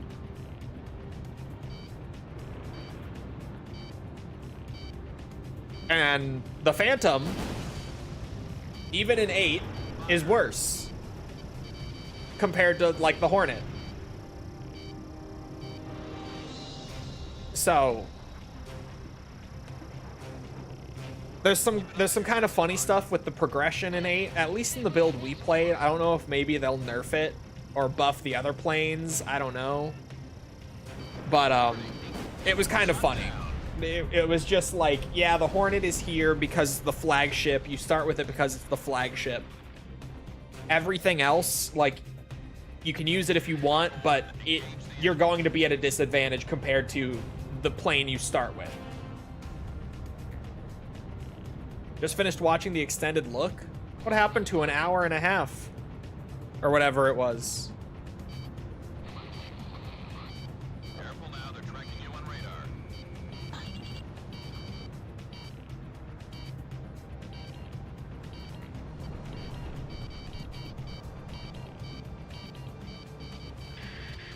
F4 cheaper though? Return to base. No, you don't have to buy the Hornet. You just start with it. It's the starting plane of the game. Engage the enemy.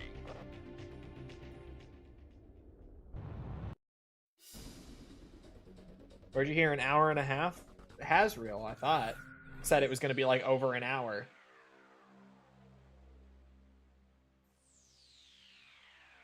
Oh, that was a battle royale. I almost marked it for siege battle for some reason. Well, I say for some reason because I'm distracted.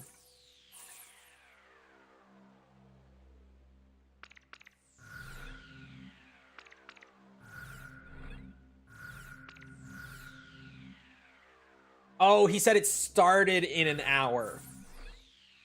That's what I read.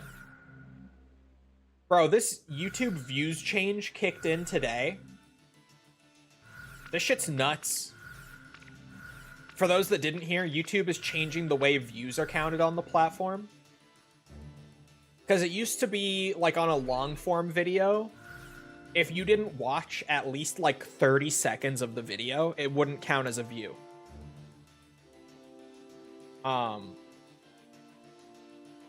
And they've changed that, and wow. Am I that boring? For my total views to be this much higher compared to usual? Am I just that boring? Is it a me problem, you guys, you think?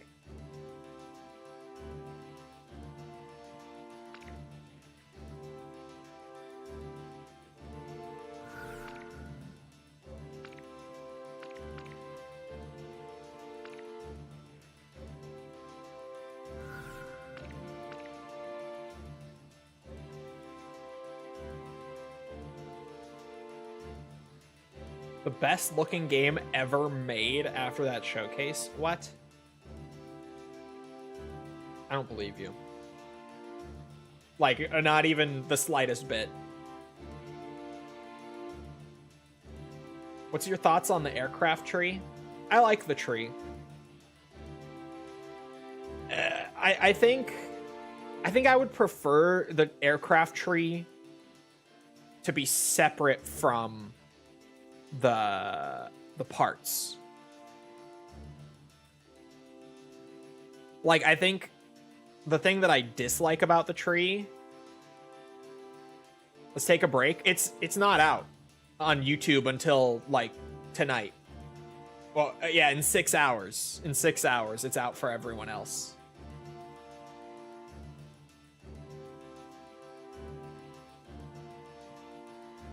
Oh, you know. All right, James. Oh no, he's back. Never mind. I'd get on Netflix. You can do that, James. The battle royale demands progress, James. Valentine needs to go watch the GTA 6 reveal. The game demands progress.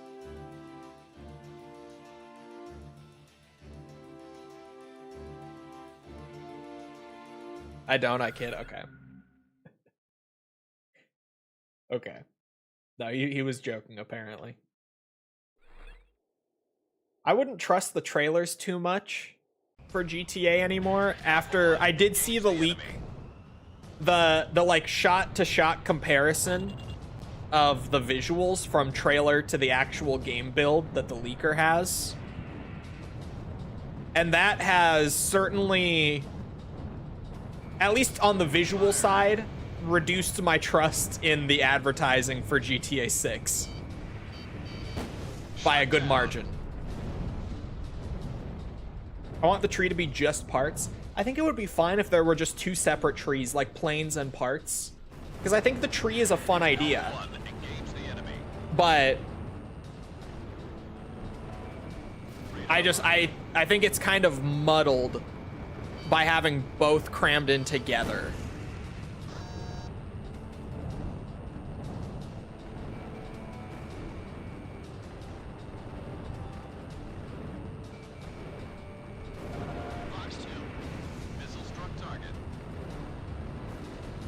I wish you could sell planes back. That too. That would be nice. Like the older games. Missile missed.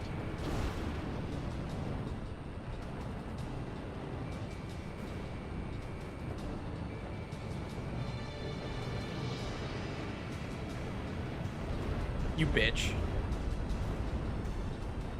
I don't think he did it intentionally, to be clear. I'm joking.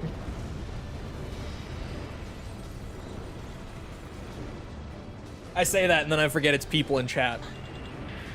Alpha 1, engage the It's my multiplayer gamer brain. Ow, dude. See, like, I didn't mean to do that. I didn't realize how close to the ceiling I was. And even then, I thought I was gonna get out of there, like, with some health still intact. No. No. I just fucking died.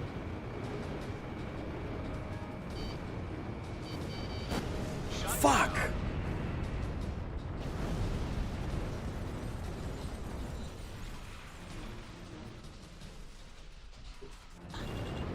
Only made sense with Infinity. Yeah, I think the tree is fine. I don't think the tree is the problem. I think it's just, it feels cluttered with everything all in there together. If it was like separate trees for separate categories, like, you know how Yakuza, when they do like multiple style games, they have separate skill trees, or even if they're not using a skill tree, like a skill menu or whatever it will be, for the different styles. They don't just cram it all in together and force you to progress other stuff to get the stuff you actually want. If they just separated it, it would be great.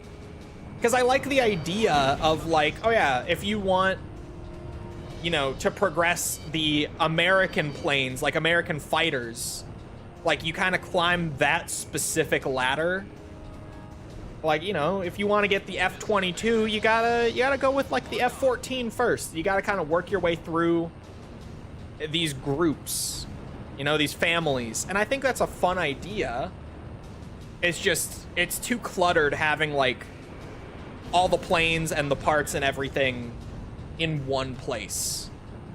Just wants the Ace Combat 5 system. No, not with the XP. That sucked in 5. Cool idea, but if you actually try to sit down and unlock every plane, it sucks. With AC5. Not that system. No, thank you. I'm good, actually. I don't want to Sam duel him. It's not working. The more that I try to, the more it's not working.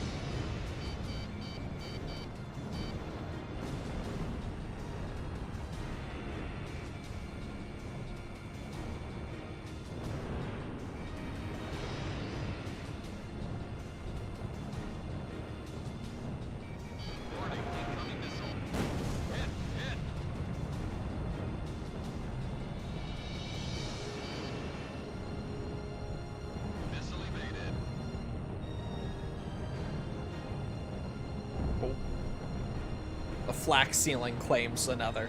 Shut down.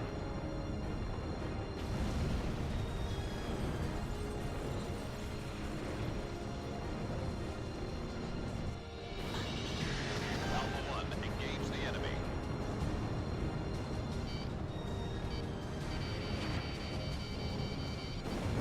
Fox 2, missile struck target. Warning, incoming missile.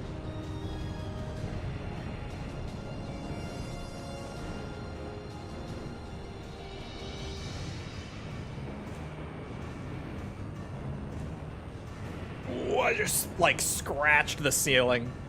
I can't believe I didn't take a bit of damage from it. Woo. He does get more points per kill than me. I slightly outscale him on the point system. So, a trade is a loss for me. A trade gives him more than it gives me, which is why I get so sketched out by stuff like that. Warning, incoming missile. How did that not hit me? It must have not hit me on his screen. Crashed. Will you be watching the preview in 5 hours and 20 minutes? If I get to it?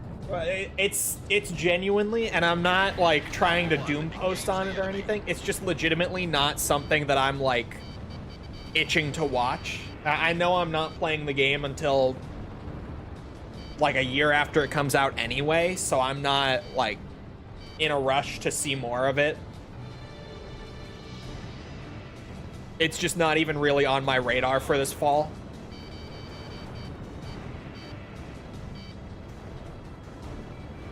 I got a lot of other stuff this fall that I'm looking forward to, that I will actually be playing this fall. So like GTA stuff has kind of been like, yeah, if I see it, I see it.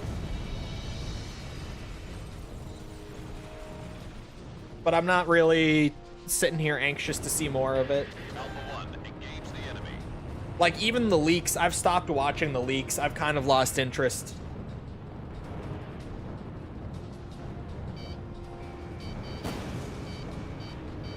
Missile struck target.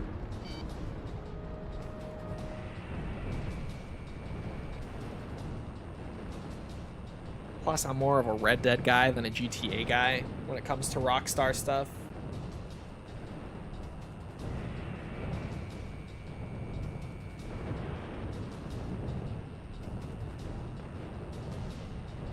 GTA is kind of like the Fallout of Rockstar for me, where it's like, yeah, it's a lot of the same as the Elder Scrolls, but it's just the Elder Scrolls is a lot more interesting for me. I am nowhere near as into Fallout as I am into the Elder Scrolls. And it's same with like GTA to Red Dead. I love Red Dead. I like GTA. GTA is fun. But like Red Dead is amazing. 1 and 2. Fucking love those games. GTA is alright. I like San Andreas and 5 a lot. I have a soft spot for Vice City and a soft spot for 4 as well, but not to the same degree.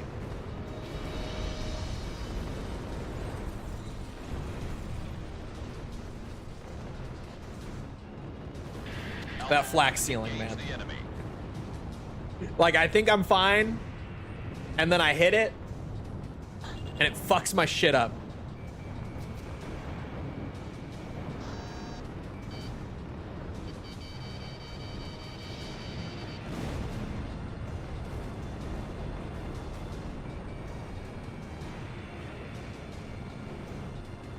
It's the UI from the leaks. Oh yeah, I saw it. Is that actually the UI?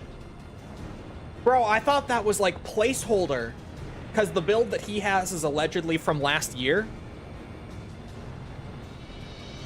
That's the actual UI? That's not even like lacking. That's actually just bad. Like that's, oh, I thought it was placeholder. I didn't think it was final or even close to final. It's the UI. That's awful. Actually, that's crazy.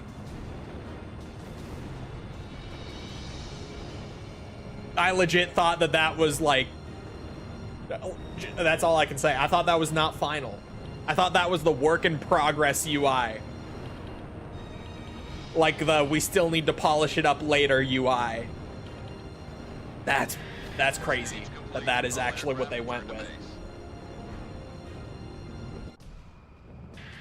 Because yeah, I have seen it in the leaks and yikes. That's rough, man.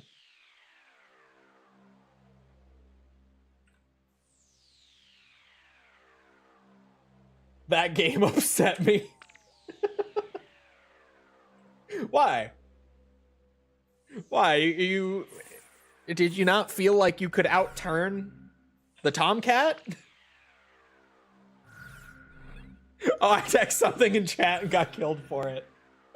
Whoops.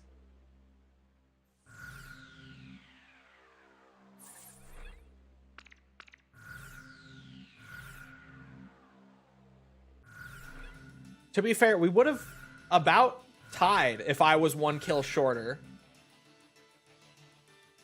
Like if I had, what was I getting, 9-10 points less, I still would have had a slight lead. Slightly. Seen people say AC6 looks better than 7. Those people are wilding. I would agree. Well, I think it all went downhill after I tried being a member of the community. It's a harsh way to put it, man. Here, I'll fly the Hornet. We can do a team battle. I can fly the Hornet.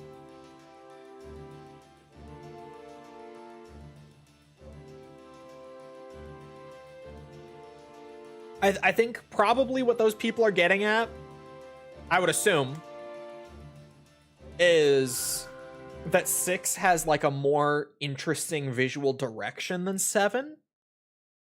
And that I could see, but I think that 7's fidelity is so much farther ahead that discussion becomes a bit silly, because I don't think the artistic direction of 6 is that far ahead.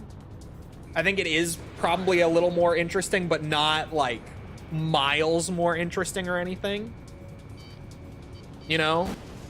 Whereas I think the visual fidelity in 7 is very far ahead of 6.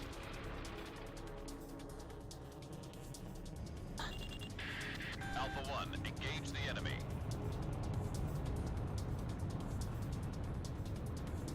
AC7 has weird haters. It does. AC7 is a very good example of like, I don't like it because it's the current game. It definitely has that kind of hate going for it.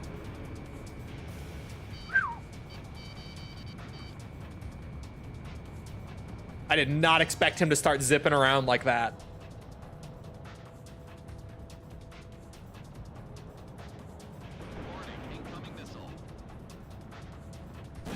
What the fuck? What? What? What was that ghost missile? Alpha 1, engage the enemy.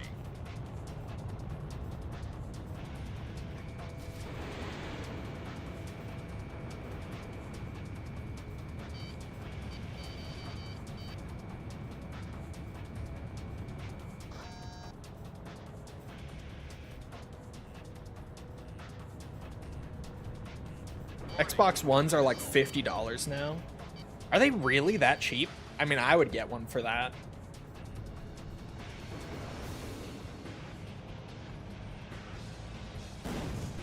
What the fuck? We have radar lock on. Target hit.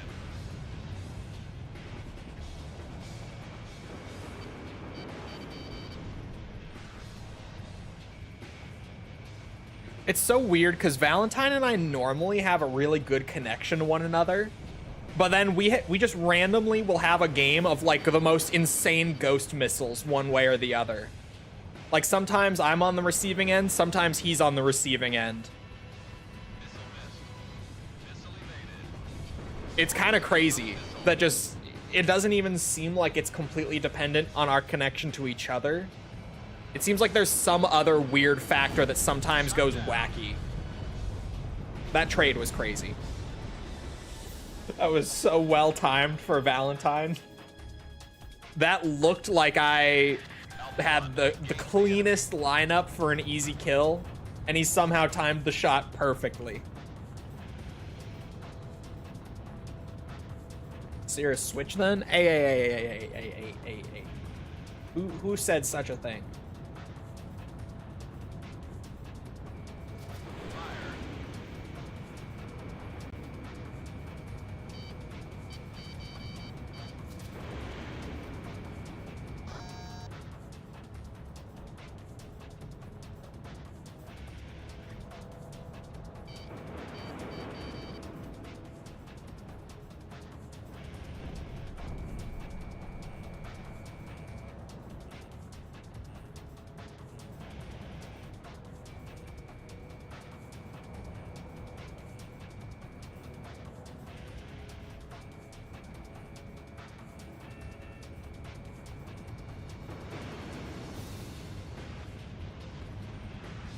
Missile evaded. Reporting incoming missile.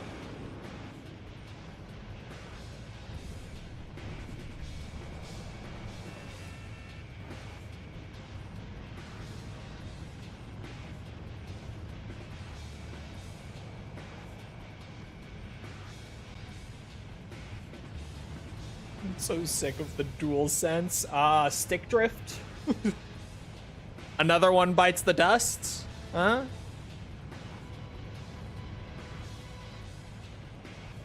Reporting incoming missile.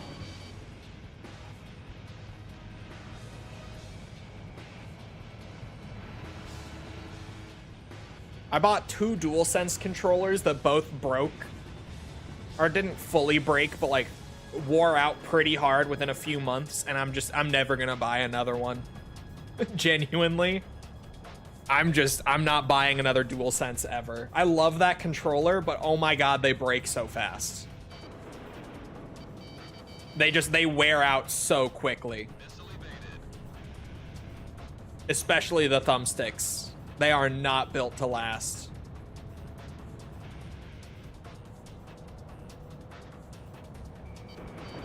They're not as bad as Joy-Cons, but they're bad.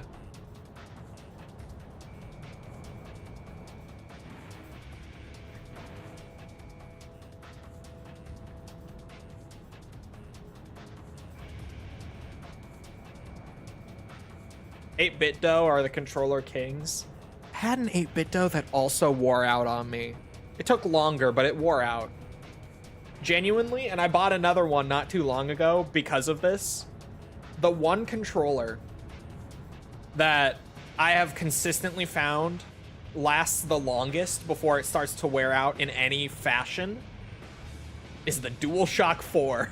I just, a few months ago, bought another one and went back to the DualShock 4 because they just last like no other controller I've seen. And I've bought like fancy, you know, third-party stuff with like HAL effect and whatnot, and the DualShock 4 still beats them.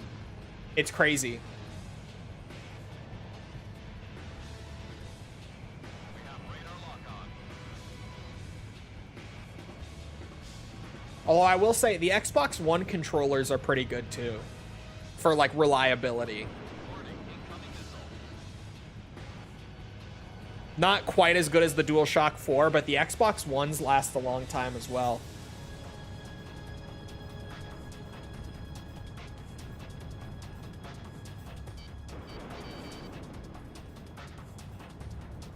+1 on the GameSir. I've never bought a GameSir. No experience with that one. Was evaded. Switch Pro is pretty good. It's fine. My thing with the Switch Pro controller is I don't like the feel of it. And it didn't last that much longer. That was a crazy kill. I genuinely do not know how I scored that one. But I'll take it. Ghost.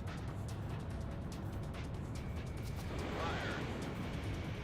We take those. Shut down.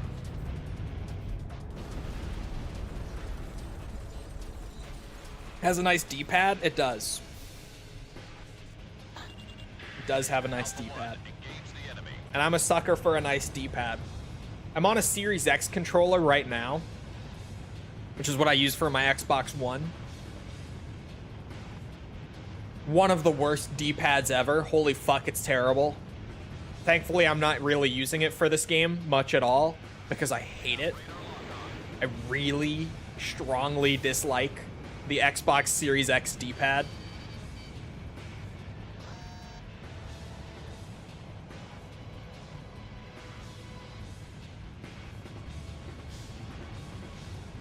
I think it's solid. Replayed all the Armored Core games with it. Yeah, I liked my 8-bit though. Like for feel and everything. I liked it more than the actual Switch Pro controller. Warning, incoming missile. Missile was even. Shut down.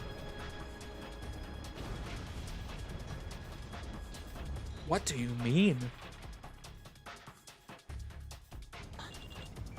Alpha 1, engage the enemy.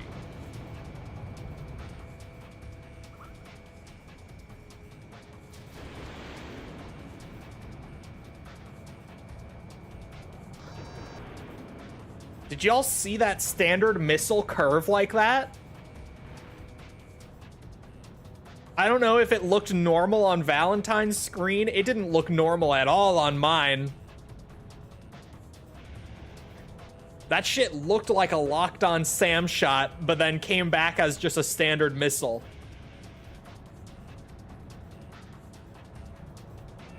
The way that thing tracked me was unreal.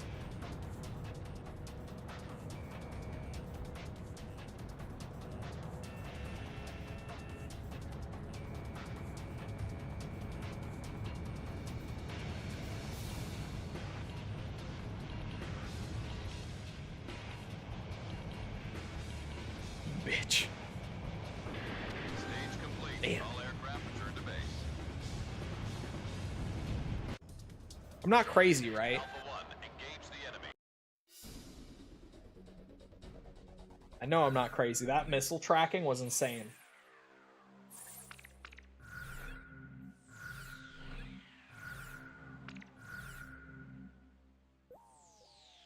Should not have been allowed to cook. Deadass, everything wrong with the DualShock 3. Oh, it was ESM because yours was doing that too. Oh, that might be how I got the kill before as well. Because when I just shot off a missile and then it killed you, like you said ghost missile, but you were spinning at like full speed and I somehow got the kill like seconds later and was confused. Like even I was shocked that it connected at all. That's probably why. Oh no, I meant to do battle royale, not team battle. Hold on.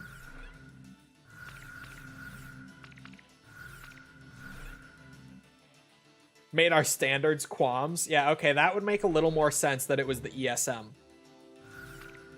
I could see that.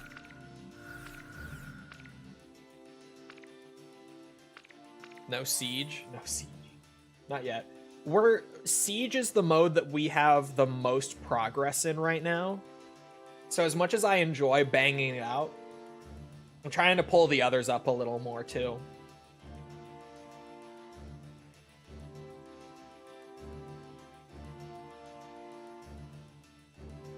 We're doing any more siege in the next hour? Probably. Yes. At least one or two more.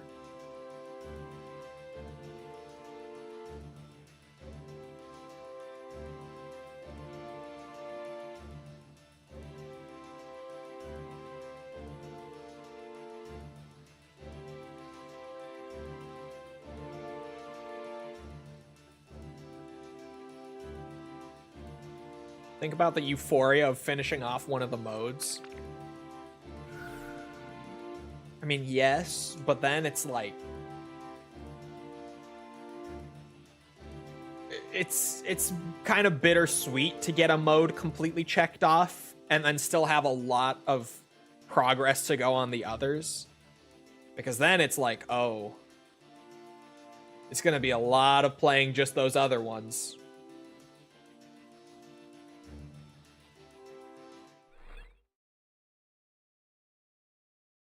You know what I mean?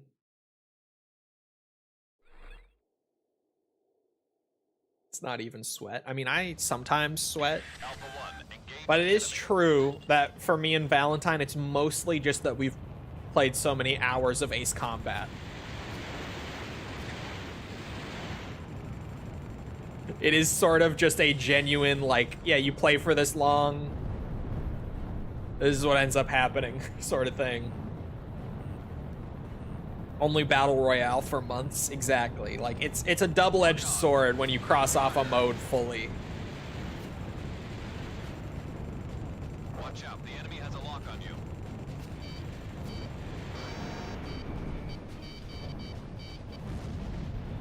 Missile evaded.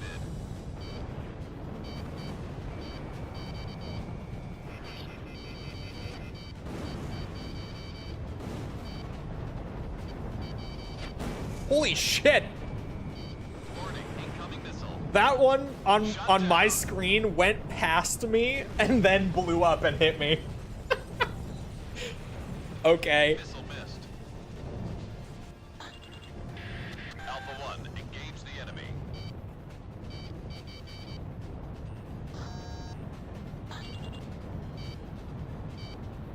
I agree. If Ace Combat 8 has netcode like this, I'm gonna cry.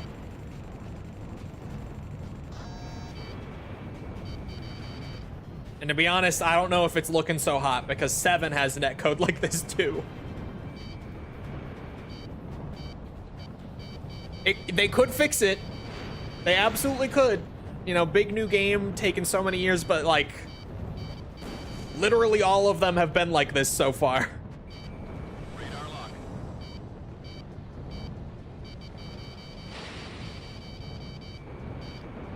Fox 2. Shut down. Excuse me.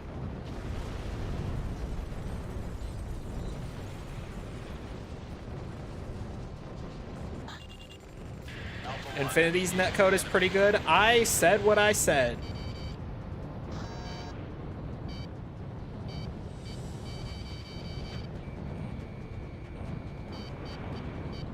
Missile evaded.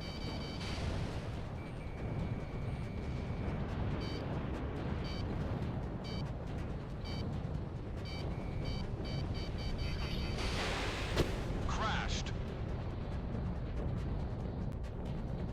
How come PlayStation controllers have such dog shit battery life compared to Xbox and Nintendo? Alpha 1, engage the enemy. I think it's because the PlayStation ones use rechargeable batteries.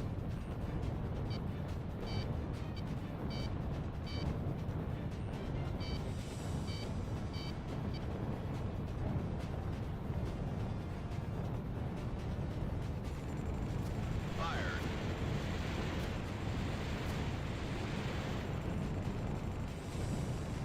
Nintendo's are rechargeable too.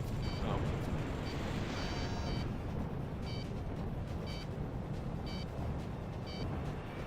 I thought Xbox was as well.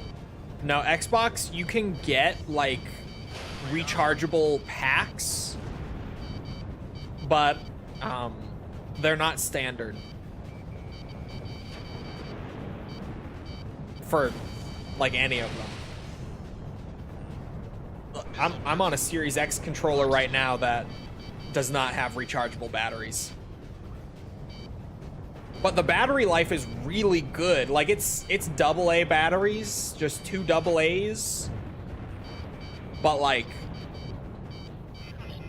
genuinely over the course of the entire AC6 100%, I think I've only used like 8 AA's the whole time. Like, they somehow squeeze so much out of them.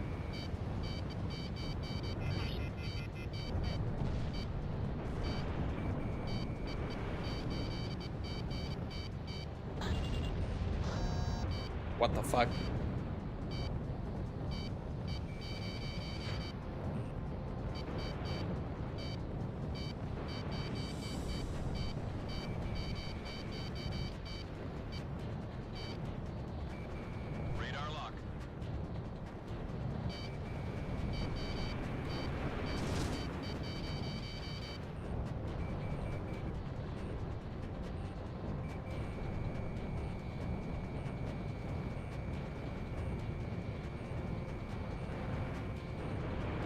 Fox 2. Missile was evaded.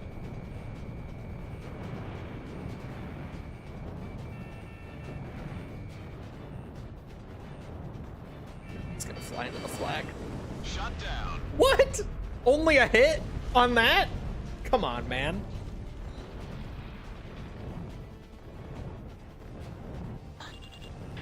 Alpha 1, engage the enemy.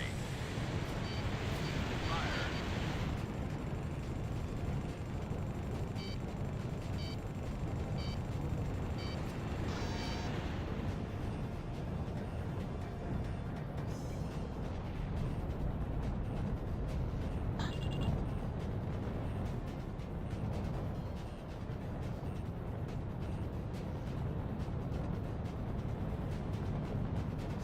It's gonna work.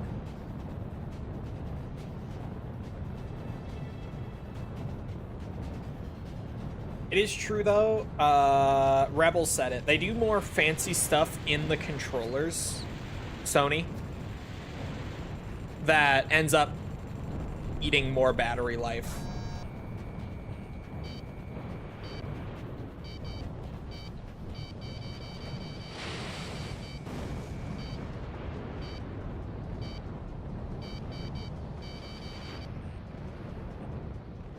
Thoughts on the GTA 6 trailer? Man, I've been streaming. I also don't have Netflix, and you're crazy if you think I'm buying Netflix to watch the trailer. And I'm also not playing the game this fall, so I'm not really in a rush to see it. Lock on.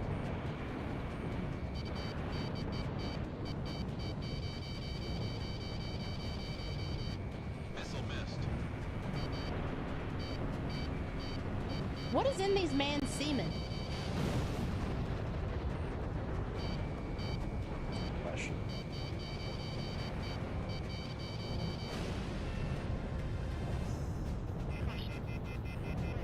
Crashed.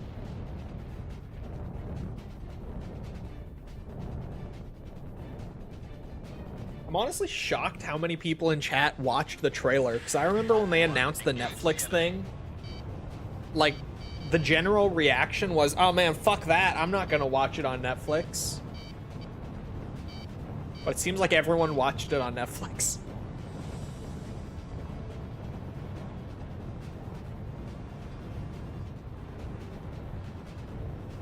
Missile evaded. Fire.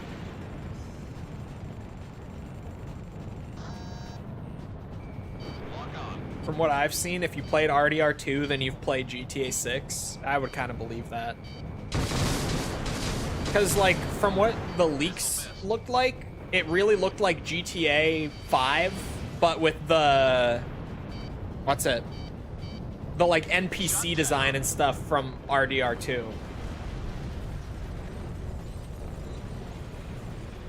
Which, granted, from what I saw of the leaks, it was just very basic, like, Alpha 1. driving around and walking around the open world.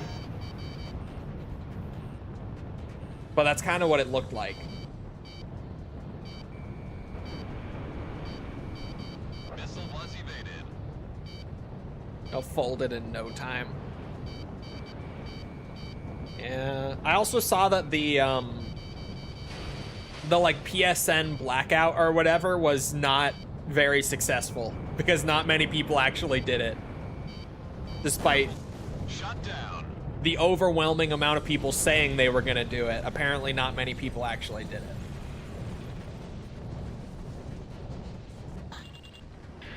Alpha 1, engage the enemy.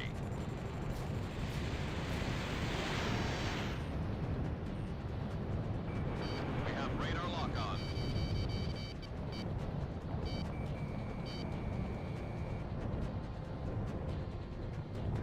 Missile missed.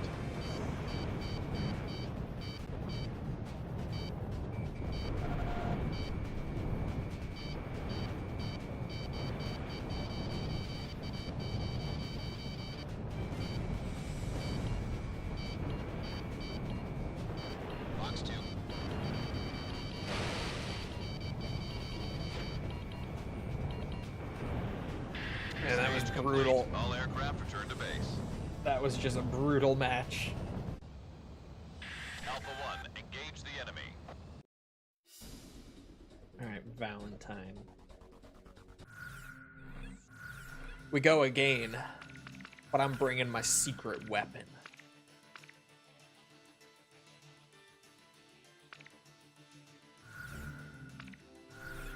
Just got BR 50. Let's go. Halfway.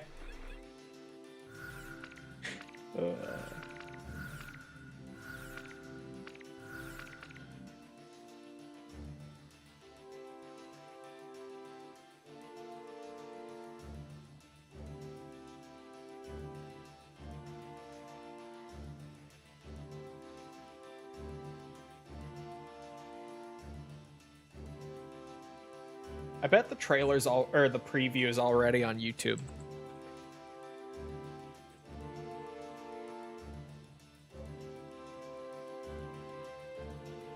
Yep, it's already on YouTube.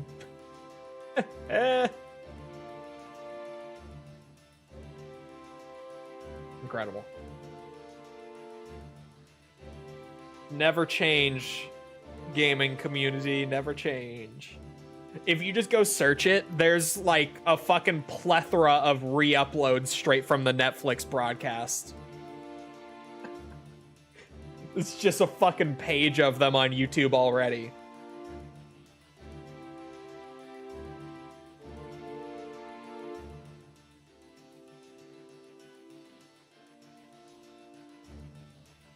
Yeah, I don't know how they thought they were going to be able to keep that under control. Even with like YouTube's copyright system and everything on their side, I don't know how they thought they were going to keep it under control. Because like if it gets through the automated copyright system, they have to go submit something manually.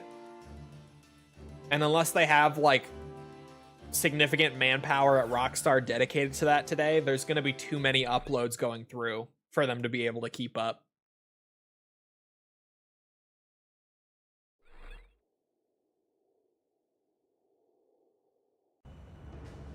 Alpha 1, engage the enemy.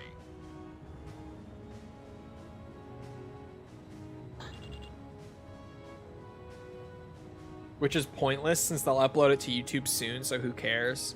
It really is just that they have a contract with Netflix more than anything, that they're like supposed to try to keep up with it. Watch out, the enemy has a lock on. So that's the only reason this happened in the first place, is Netflix offered them a shit ton of money for the exclusive rights to it.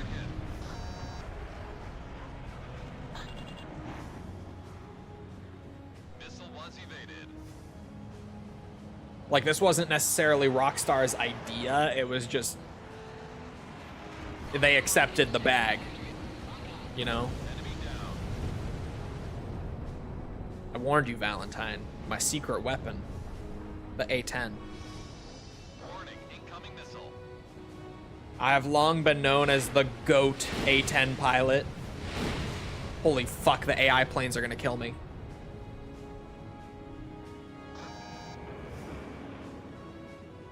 Can't be stopped.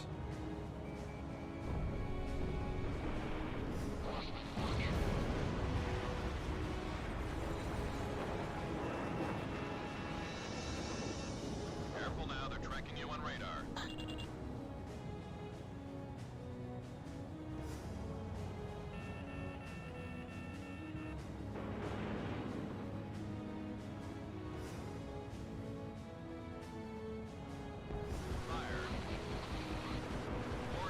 Shut down. Fuck. He got me. I should have aimed it a little more to the right. I would have had it. I missed by just a bit. Alpha 1, engage the enemy.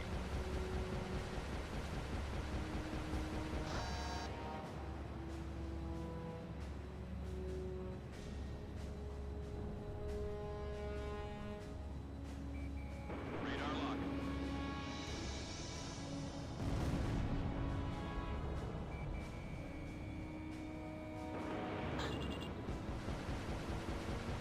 Warning, incoming missile.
Burt Machine, he's going too.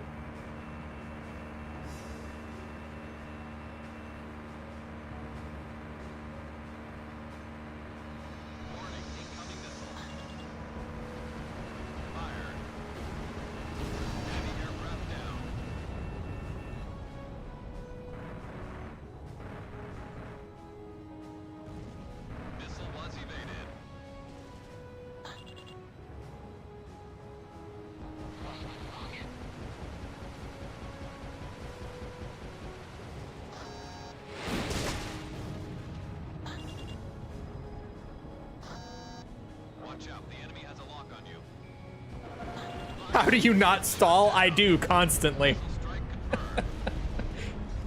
I am like, if you were watching Valentine, I'm like edging the stall half the fucking time we're dogfighting. I'm right up against it.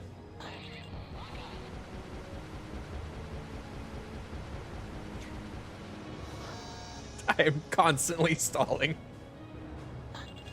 That's the funny part.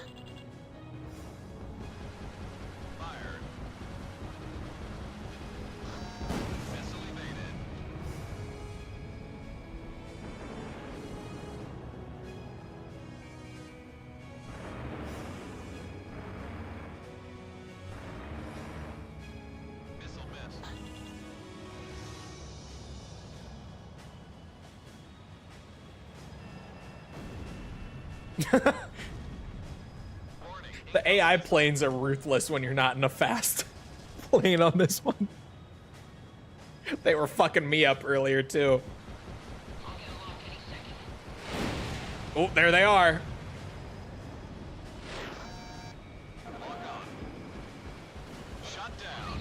Oh damn, really? My shoot indicator missile didn't hit? I got the sound and everything.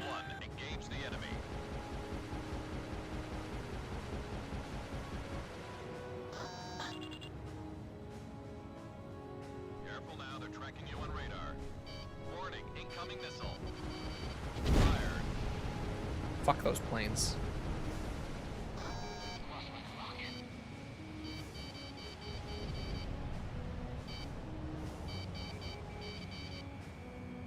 Missile was evaded.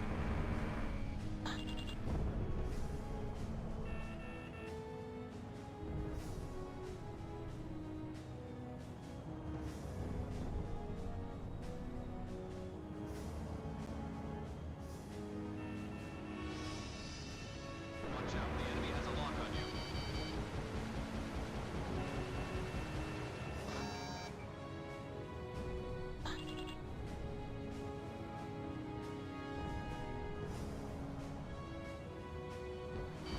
Warning, incoming missile. Enemy at 6 o'clock.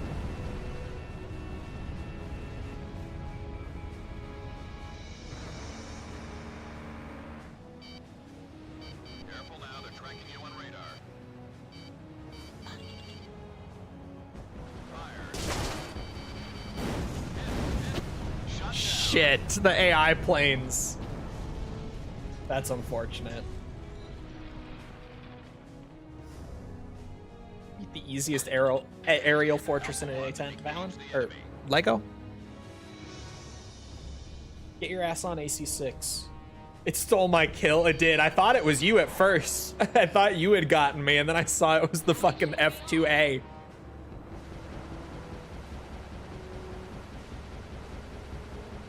Missile evaded. 1v1 me 810, bro.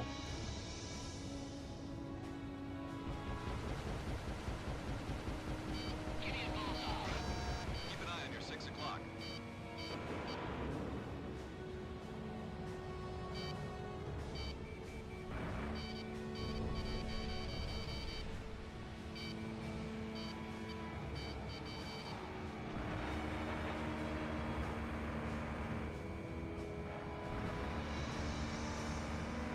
Fox 2. Missile was evaded.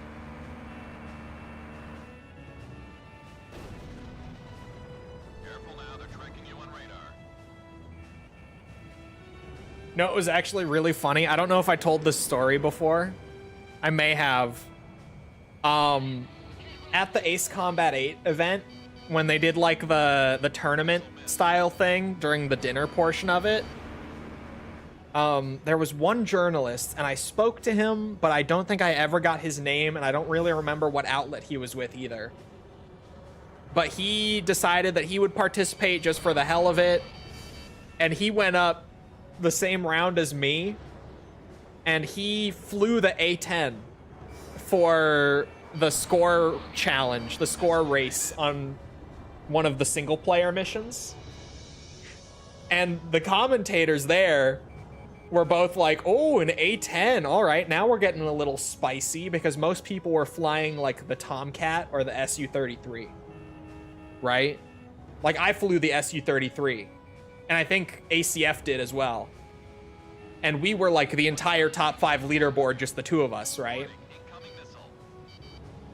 And so the commentators commented on it when he started flying, and he actually timed out. Like, we had a 20-minute time limit on it, and he didn't finish the mission in those 20 minutes because he had never played Ace Combat before. So he apparently just chose the plane that he had taken a liking to during like the capture portion of the event. And he was talking to me and ACF afterwards, and he was like, yeah, dude, I thought I was choosing a good plane, but then like as soon as we started, you know, the commentators were just like, oh yeah, this guy chose a bad plane. This is interesting. We'll see what happens. And I was just like, oh, well, fuck me, I guess. I don't know what I'm doing. It was so funny. He was just like, yeah, as soon as I went up, they were like, oh, now this is an interesting pick. And I was like, well, I'm fucked. It's over. I think that's actually what he said was, well, I'm fucked. He was killing me. He was like, I don't know what's happening. I thought it was a good plane. He chose the A10 in a race and was like, well, I thought that was a fast plane.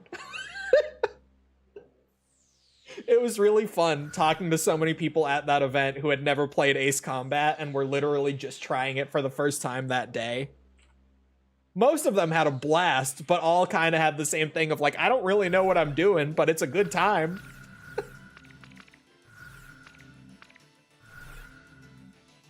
It was so funny. Still have my respect. Yeah, it was hilarious. That guy was killing me.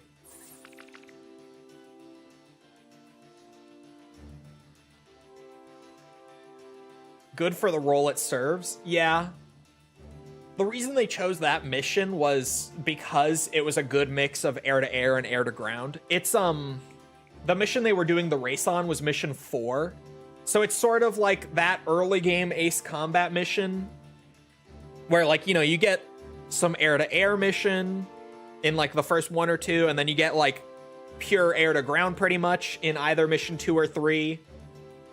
And then, like, mission 4 and 5, they start doing a good mix where it's pretty much 50-50. They chose, like, that mission. It's mission 4 in AC8. One more team than a siege? Probably.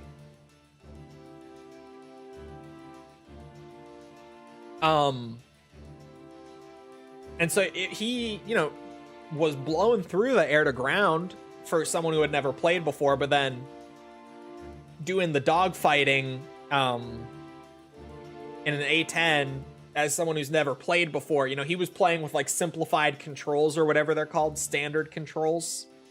I think actually in 8 they renamed them to novice. I think they're called novice controls in 8, if I'm not mistaken.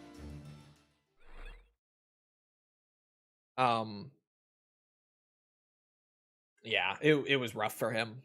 I'm trying to think who all timed out.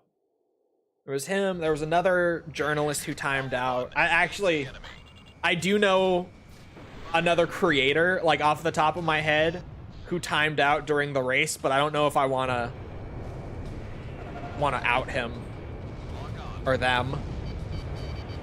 Who said it was a he? Not me, I didn't say that.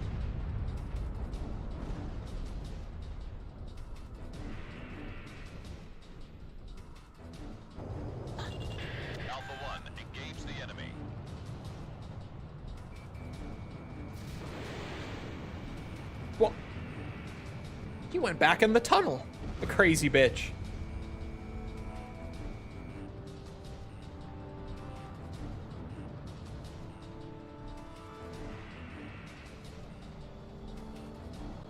Am I lined up? No, not at all. I should have taken my eyes off of him for a second. I thought I had it. I really did not. Alpha 1, engage the Oh, enemy. fuck me.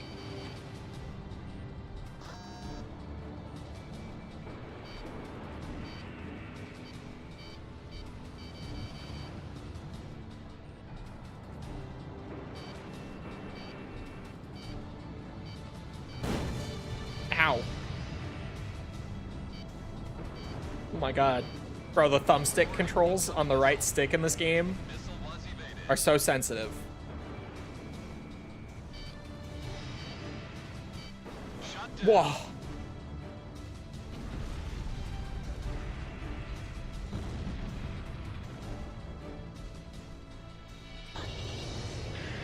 Alpha 1, engage the enemy.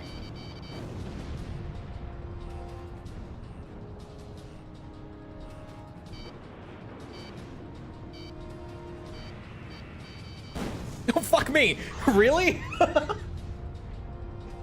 Damn. He has ESM and their qualms. Okay. Actually, that makes a lot of sense. Crashed. It did not work how I thought it would.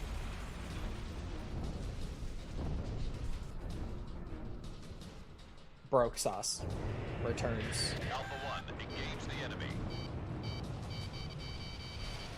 Yikes.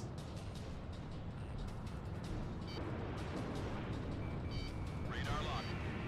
I will talk about pegging you, but I will do it wholesomely. There's a clip of the two protagonists at the strip club here, and she seemed into it. I think most women would be.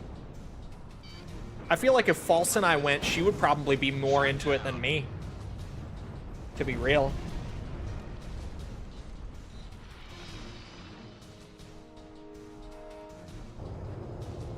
Alpha 1, engage the enemy.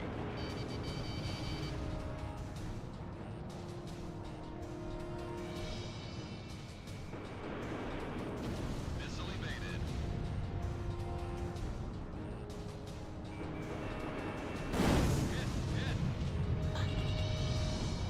Can you confirm? Do you guys even have to ask her if that's the case? I feel like that just kind of makes sense. Coordinates have been sent. Check your radars. If you know her, you're just like, yeah, that's probably true. Alpha 1, engage the enemy. You don't fucking go for that.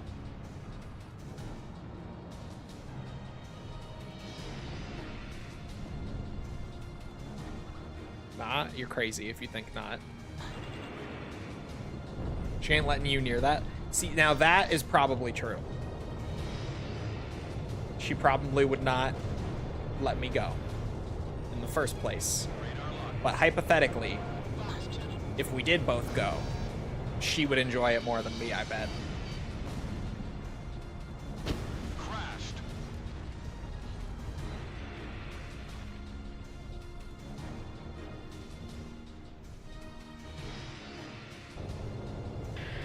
Alpha 1, Fuck off! engage the enemy.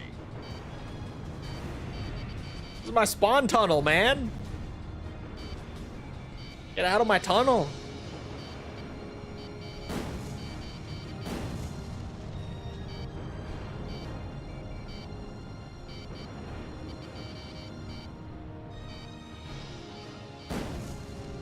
Warning, incoming missile. Crashed. Tried to get fancy, it did not work. Let it be known.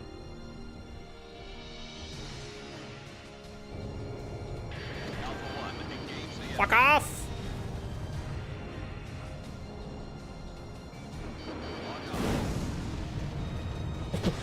Okay, that was a genuine crash.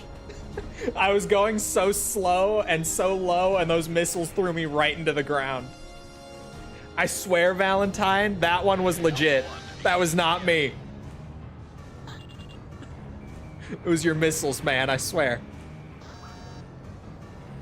Oh, Valentine crashed to it. See? It's alright.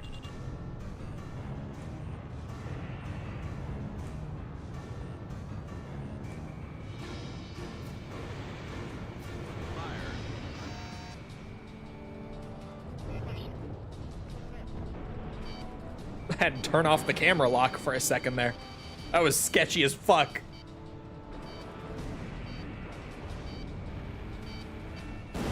What? Why am I stalling? Hello? The Hornet's not that bad in 6. Shut down. ESM plus qualms is absurd. I have to be real. In a slower plane like this, unreal. Alpha 1, engage the enemy. Hit. I just stalled out. Trying to do some fancy shit again. Yikes.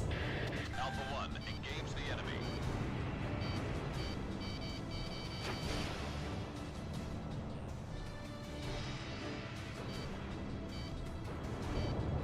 Missile was evaded.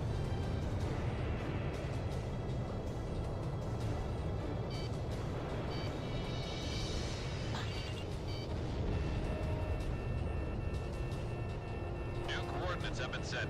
Check your radars.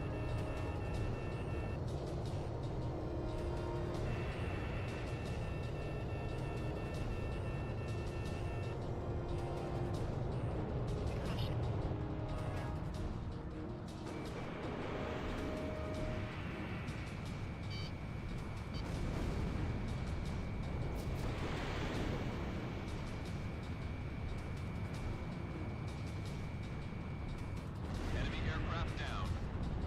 Bro, forgot what I was packing.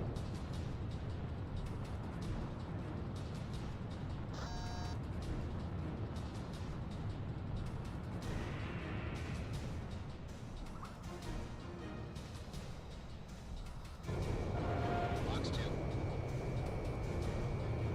Target hit. Enemy facility was destroyed. ESM is active.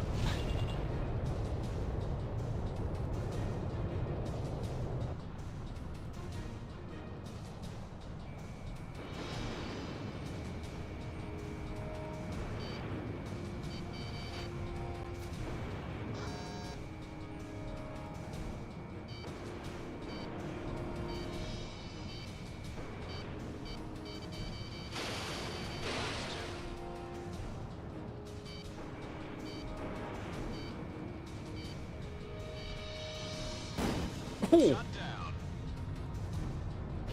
Ghost Quam jump scare, bro. Holy fuck.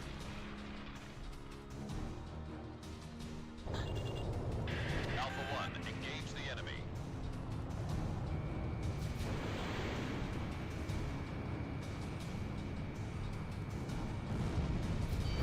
Fire.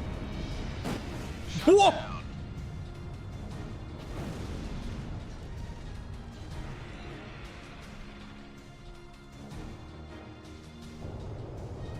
Alpha 1, Disbelief. engage the enemy.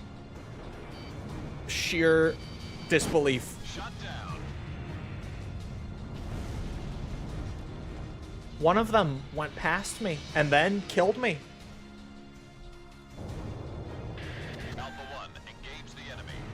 I'm getting ghost quammed. Left, right, and center. Boarding incoming missile. I can't avoid them. Crash. Yeah, that wasn't gonna work. I needed more speed, but also less speed at the same time. That angle was fucked. Alpha 1, engage the enemy.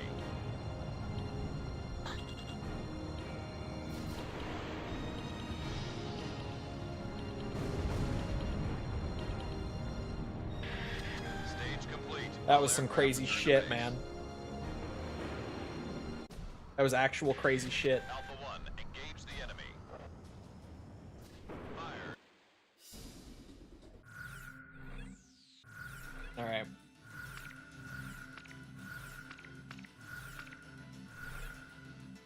We gotta do it. Turn cannon straight. Bro, that was fucking crazy with the ghost qualms. I don't know if you saw some of them. Some of them were absurd. Even when I had the ESM, some of them were absurd.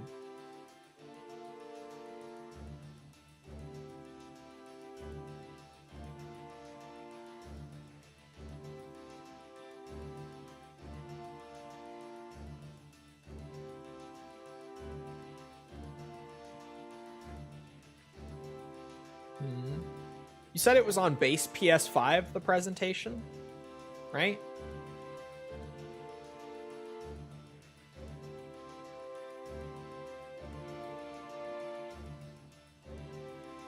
Only game mode that matters. James is here, yes. Yeah. Yeah, base PS5. So, like...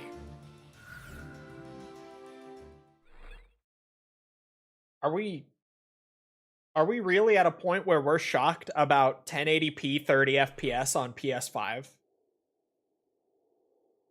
Genuine question. Alpha 1, engage the enemy. Like, is that just the state of the PS5? Send you an objective point on radar. They know exactly what we plan to do. All planes, assume attack formation. Enemy kill confirmed.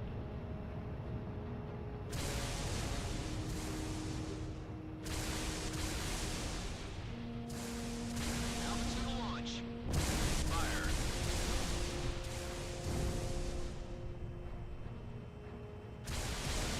Most games this gen actually have a 60 FPS mode, true.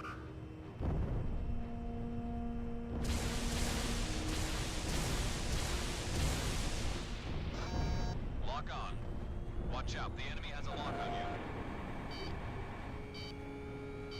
Missile struck target. Missile was evaded.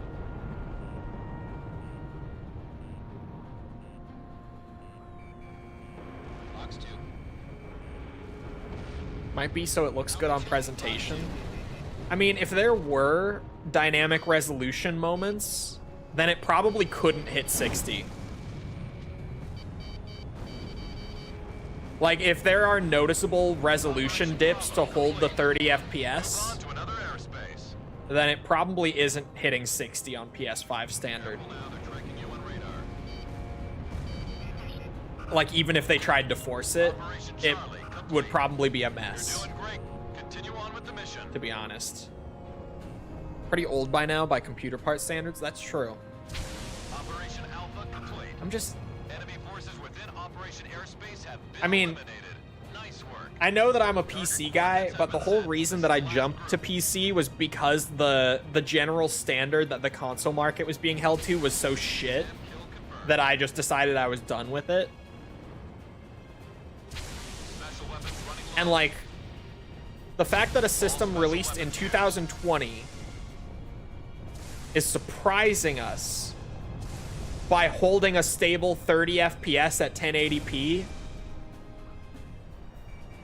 Like, what are we doing, bro? And like, actually, what are we doing? Anti-aircraft gun taken out. Enemy forces are hanging on by a thread. Almost done here. Stage complete. All aircraft return to 1080p 30 FPS was like, the PS3 was doing that. In some games, it was mostly 720. And even then, some games it wasn't even 720. But like Ace Combat Assault Horizon. Alpha 1, engage the enemy. Enemy forces are approaching the city. Intercept. And I think Infinity as well was below 720p on PS3. Though that one I don't know. But I would assume, because Assault Horizon ran it below 720p on PS3. ESM is active. Assault Horizon ran at like 500p. 500 something, I don't remember what the number was.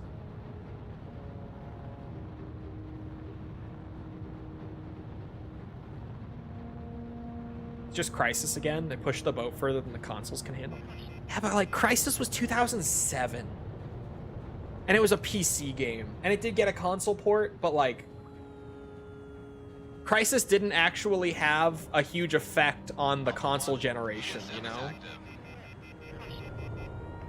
Like, even beyond the point of Crysis coming out, it was still just like an aspirational goal more than anything.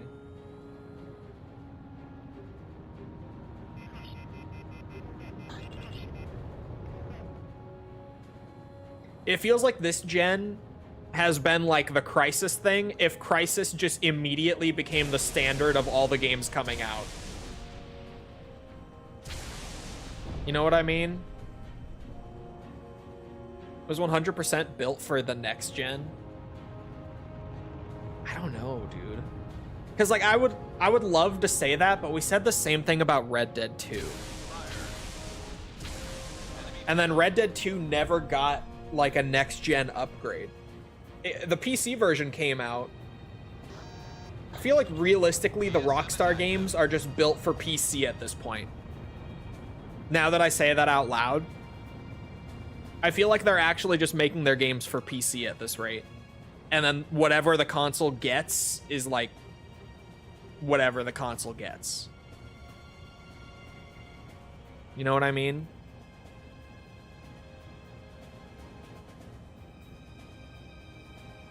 Because now that I say that, the Red Dead 2 thing is crazy. Red Dead doesn't sell like GTA though. I mean, not like GTA, but hold on. Whoa. How many copies did Red Dead 2 sold over 85 million copies worldwide. It sold 23 million in the launch period alone. I actually never knew that number. That's insane. Like, even pre-console release, in the first month, it sold 23 million. That's fucking crazy shit.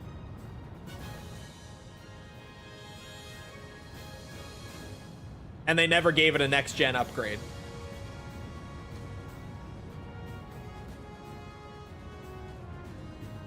Like, if you play that on PS5, it's still running at 30 FPS. On what are, like, the low settings for the PC port. ESM is active.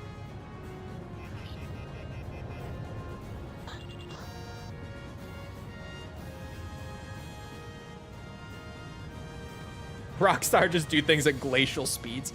You guys just gotta wait for the PS6 upgrade for Red Dead 2. Come on. Come on. You guys gotta be realistic. You gotta be reasonable. Why would we even upgrade it before the PS6? Come on. Come on.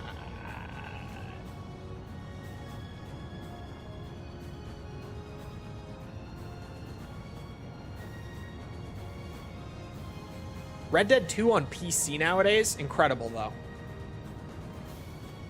Like, my new PC can run Red Dead 2 at max settings at like above 60. It's gorgeous. I need to replay Red Dead 2.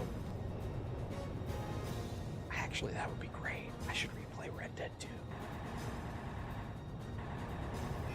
And as tempted as I am to do it on stream again, no. At least not yet. Mikkel would fucking lose his mind. I already 100%ed both Red Deads on stream. So until there's an occasion to redo it, not yet.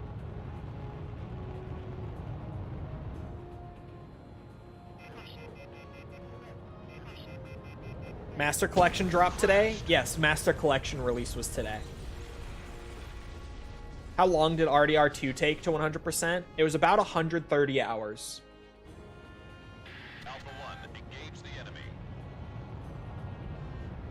My god, my dog is barking so much. I don't know if my mic is picking it up.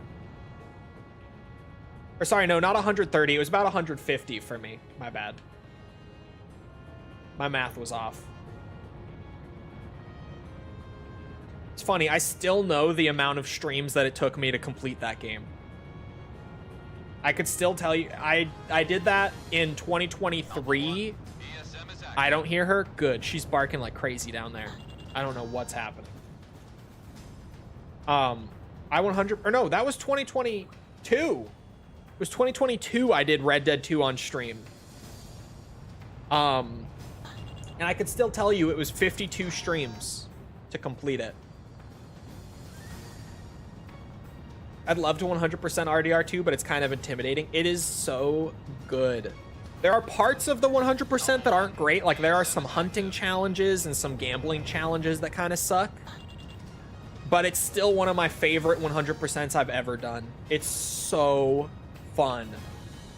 Because I say it a lot about, like, I use RDR2 as the example of my preferred kind of 100% a lot, because it's the kind of 100% where like every time you hop on to play it, you're doing something different.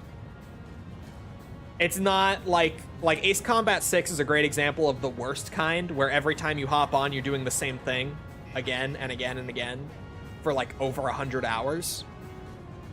I prefer the RDR2 kind of 100%, where like you do a little bit of like 100 different things instead of doing the same thing 100 times over. It's so fun.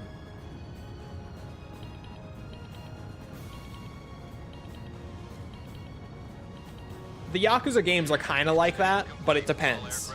Like, Yakuza Too Many games kind of defeat that. But generally, I feel similar about the Yakuza completions, where I like those because every time I get on for a Yakuza stream, generally, I'm doing something different.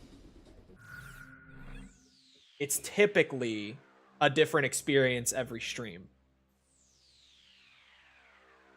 Not always, but typically.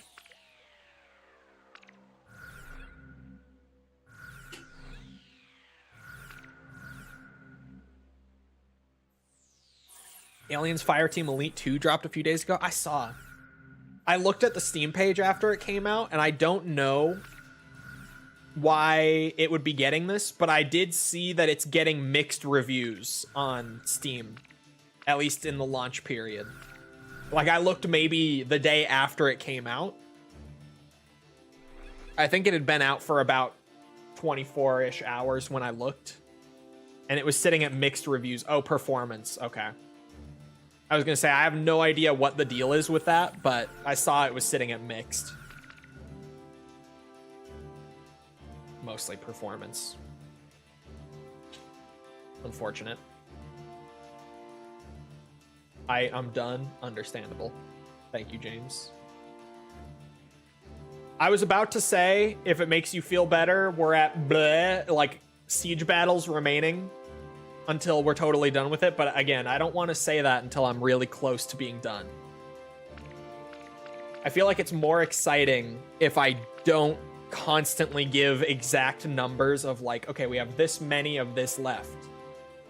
I kind of like having the moment where suddenly I look and I'm like, chat, we have 3 siege battles left. I feel like it's just more exciting when we have those moments, as opposed to me being like, we have 27. It's not 27. It's less than that. 27 siege battles left.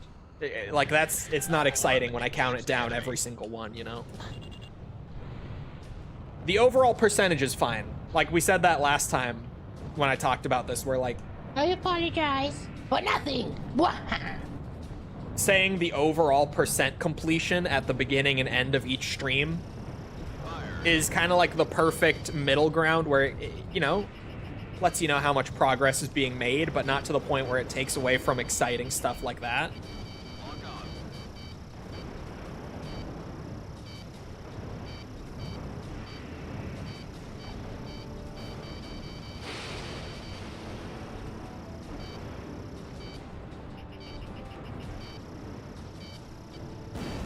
Oh shit.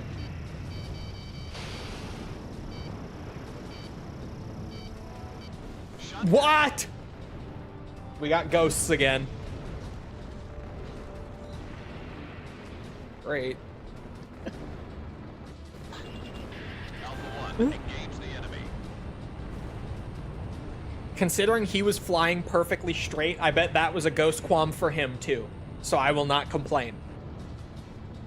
Like, on my radar, I saw it clear as day, but I bet you he didn't see that one. I bet you that was an invisible one for Valentine.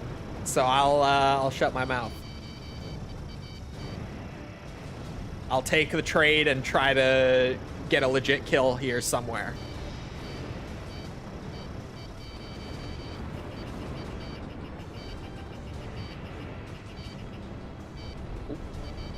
I gotta show everyone my banana.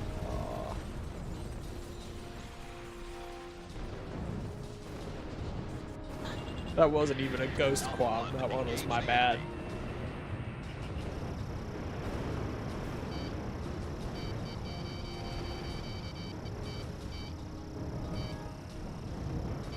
which makes it worse that after he died, I flew right into his shot. That's not better than a ghost quam. It's worse, actually. I can't even blame the game at that point.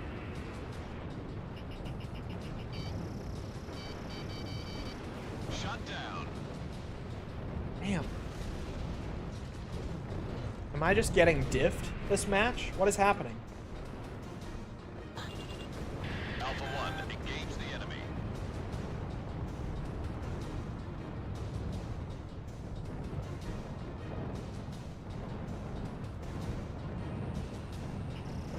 Fired. Crashed. Wow, that ground is a lot higher than it seems, huh? Just me? Alpha 1, engage the enemy.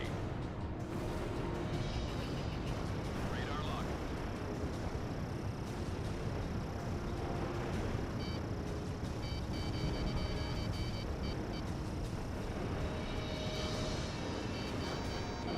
Launch 2.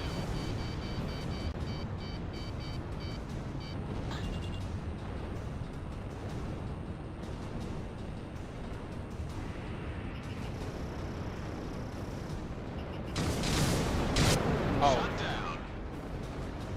Well, don't I look silly now? Kind of forgot that was there too. Alpha 1, engage the enemy.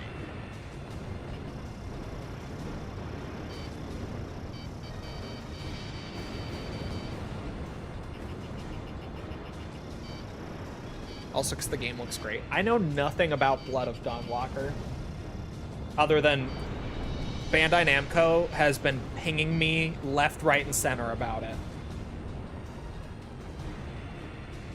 That is legit all I know about it. I didn't even know what it was before they started pinging me about it. I'd never even heard the name. Radar lock on. Genuinely. It looks like The Witcher, but you're a vampire. Launch 2. I mean, it does sound kind of neat.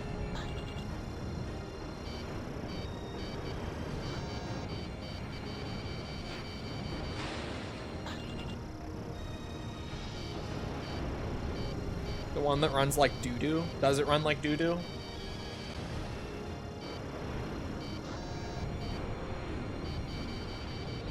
Enemy kill. Shut down. What? They weren't even near me. That's fucked up. That's so fucked up. Never mind, the ghost qualms are worse. Alpha 1, engage That the enemy. sucks because I was so like, oh, there's a kill on the board for me, no trade, and then suddenly ghost quam. Traded it out. Fuck.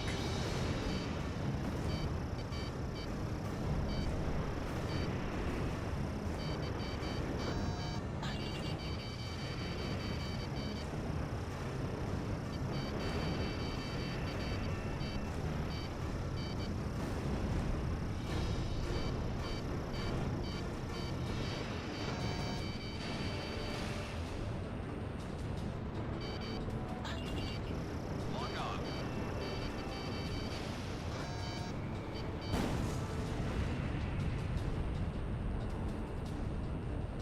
Crashed.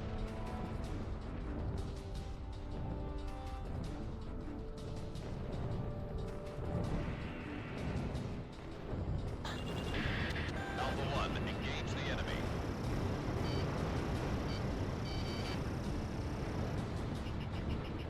$16.66 game. What was that? I saw something about that pop up recently, or maybe it was False sent me it, or I don't remember Missile what. missed. What's the 1666 one?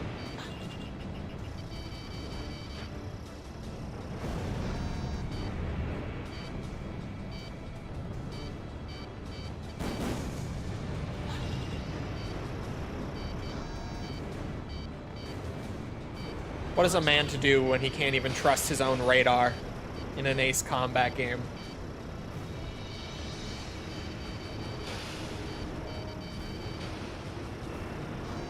We have radar lock on. Oh, the AI drama one?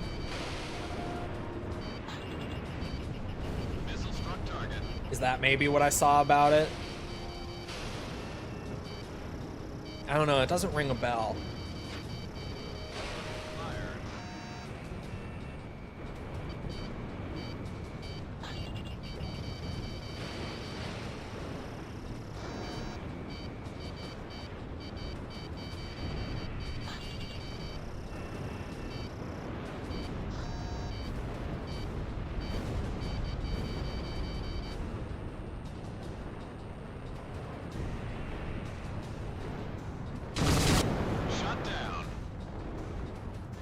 I know ghost qualms are gonna come and snipe me if I don't reset. At least qualms deal 90% damage in this game. At least it gives me a chance at surviving one. If I only get hit by one and not two. Somehow.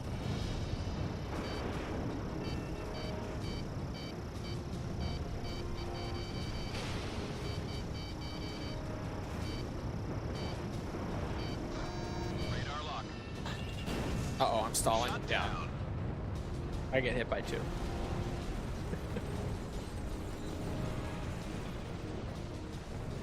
God, the new view system change is crazy. It's gonna take getting used to. Because it's not even just the views that are thrown off by it, it's the average view duration too. So my brain is just like, what the fuck is happening this stream? But I forget it's just they changed the view counting system today. Oh my god, it's gonna scare the shit out of me on my next video release. That's where I'm gonna suddenly feel it. Like more than stream. Forgot they changed that. Yeah, it was today. I forgot until I saw it and then realized what is happening. So I was like, bro, my views are so high and my average view duration is so low. Like everything kind of gets affected by it, even outside of just the view count, right? Literally just clicks now. Yeah. It used to be that someone had to watch on long form or a live stream like at least 30 seconds to be counted as a view. But now it's literally the instant someone clicks into a video or stream, it counts as a view.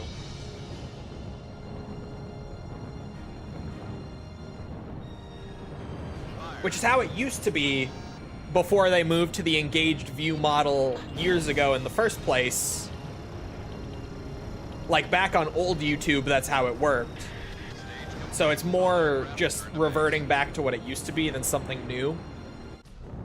But it's been so long, and like pretty much my entire time actually seriously doing YouTube, it's been the engaged view system. So it's gonna be an adjustment for me mentally.